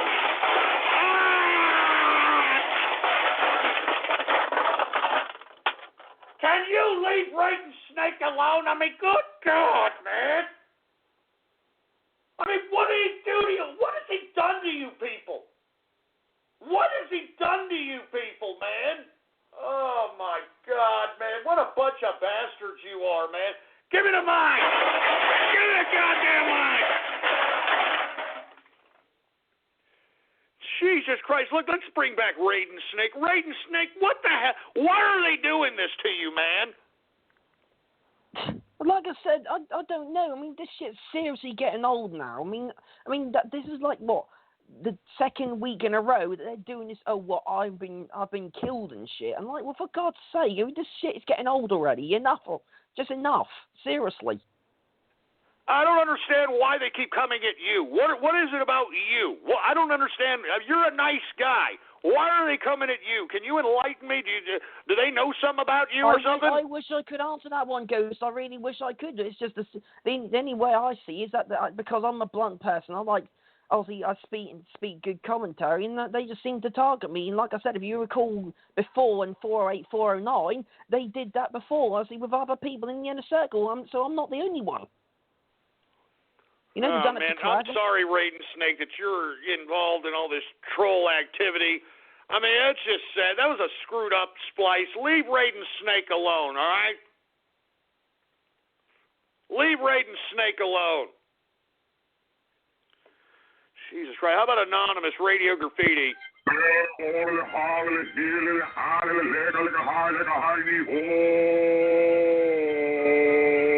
How's it going, folks? I am your host, the man they call Ghost. And once again, folks, I want to thank you very much for tuning in with me. This is episode number 666 of the True Capitalist Radio / Troll Show. And before we get into anything else, I'd like for everybody to please watch Wildfire and let everybody know that the devil is good, the devil is my pal, the devil is good, the devil is my pal.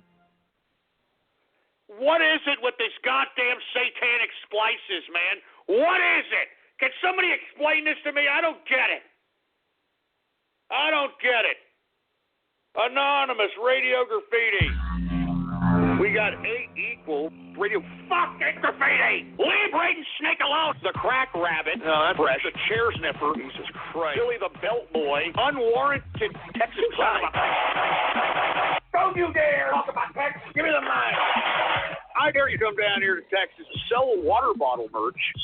Shut up, you moron. Mick, citation needed. Debbie does North Queensland. AA meeting at 7. You son of a bitch. We got the wild Jehudi Prince. Yeah, you know what? Don't talk that way, all right? Kid goes drunk again. Stop with the... Shut up. Furrycon TCR vandals. Stop, man. The furries and the bronies and if that's what you like, that's the yellow beer of Texas. Yeah.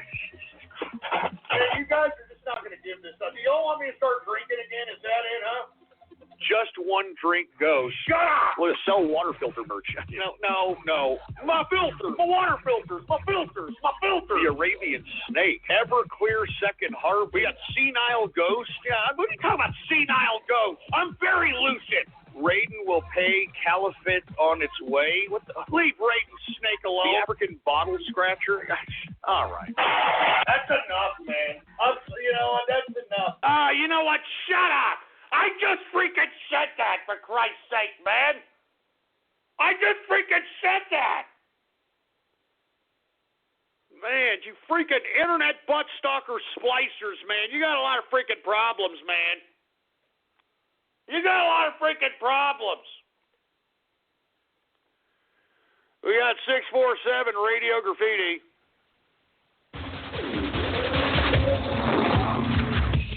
I just freaking said. I just freaking said. I just freaking said. I just freaking said. I just freaking said.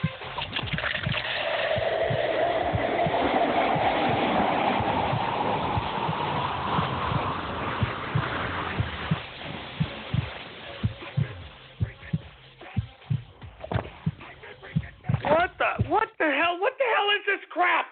Stop with the internet butt stalking splicers. It's freaky. It's creepy. Man, we got 1 minute left. Thank God. Thank God. Anonymous Radio Graffiti. Benito Gostini. All right, House passes bill undoing internet privacy rule. Now, folks, all we can do is try to pressure the president to not sign this bill, but according to all reports, he's all in favor of signing it. We are transferring power from you, the people, and giving it back to Washington, D.C. I am a huge fucking liar. God damn it, you!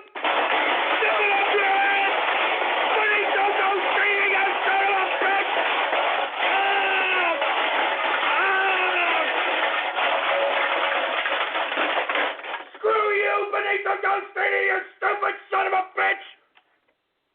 Don't you dare come at me like that! If I saw you, I'd kick the living beat Jesus out of you! I'd shove a boot so far up your ass you'd be shitting leather for the next 10 years of your life, you second!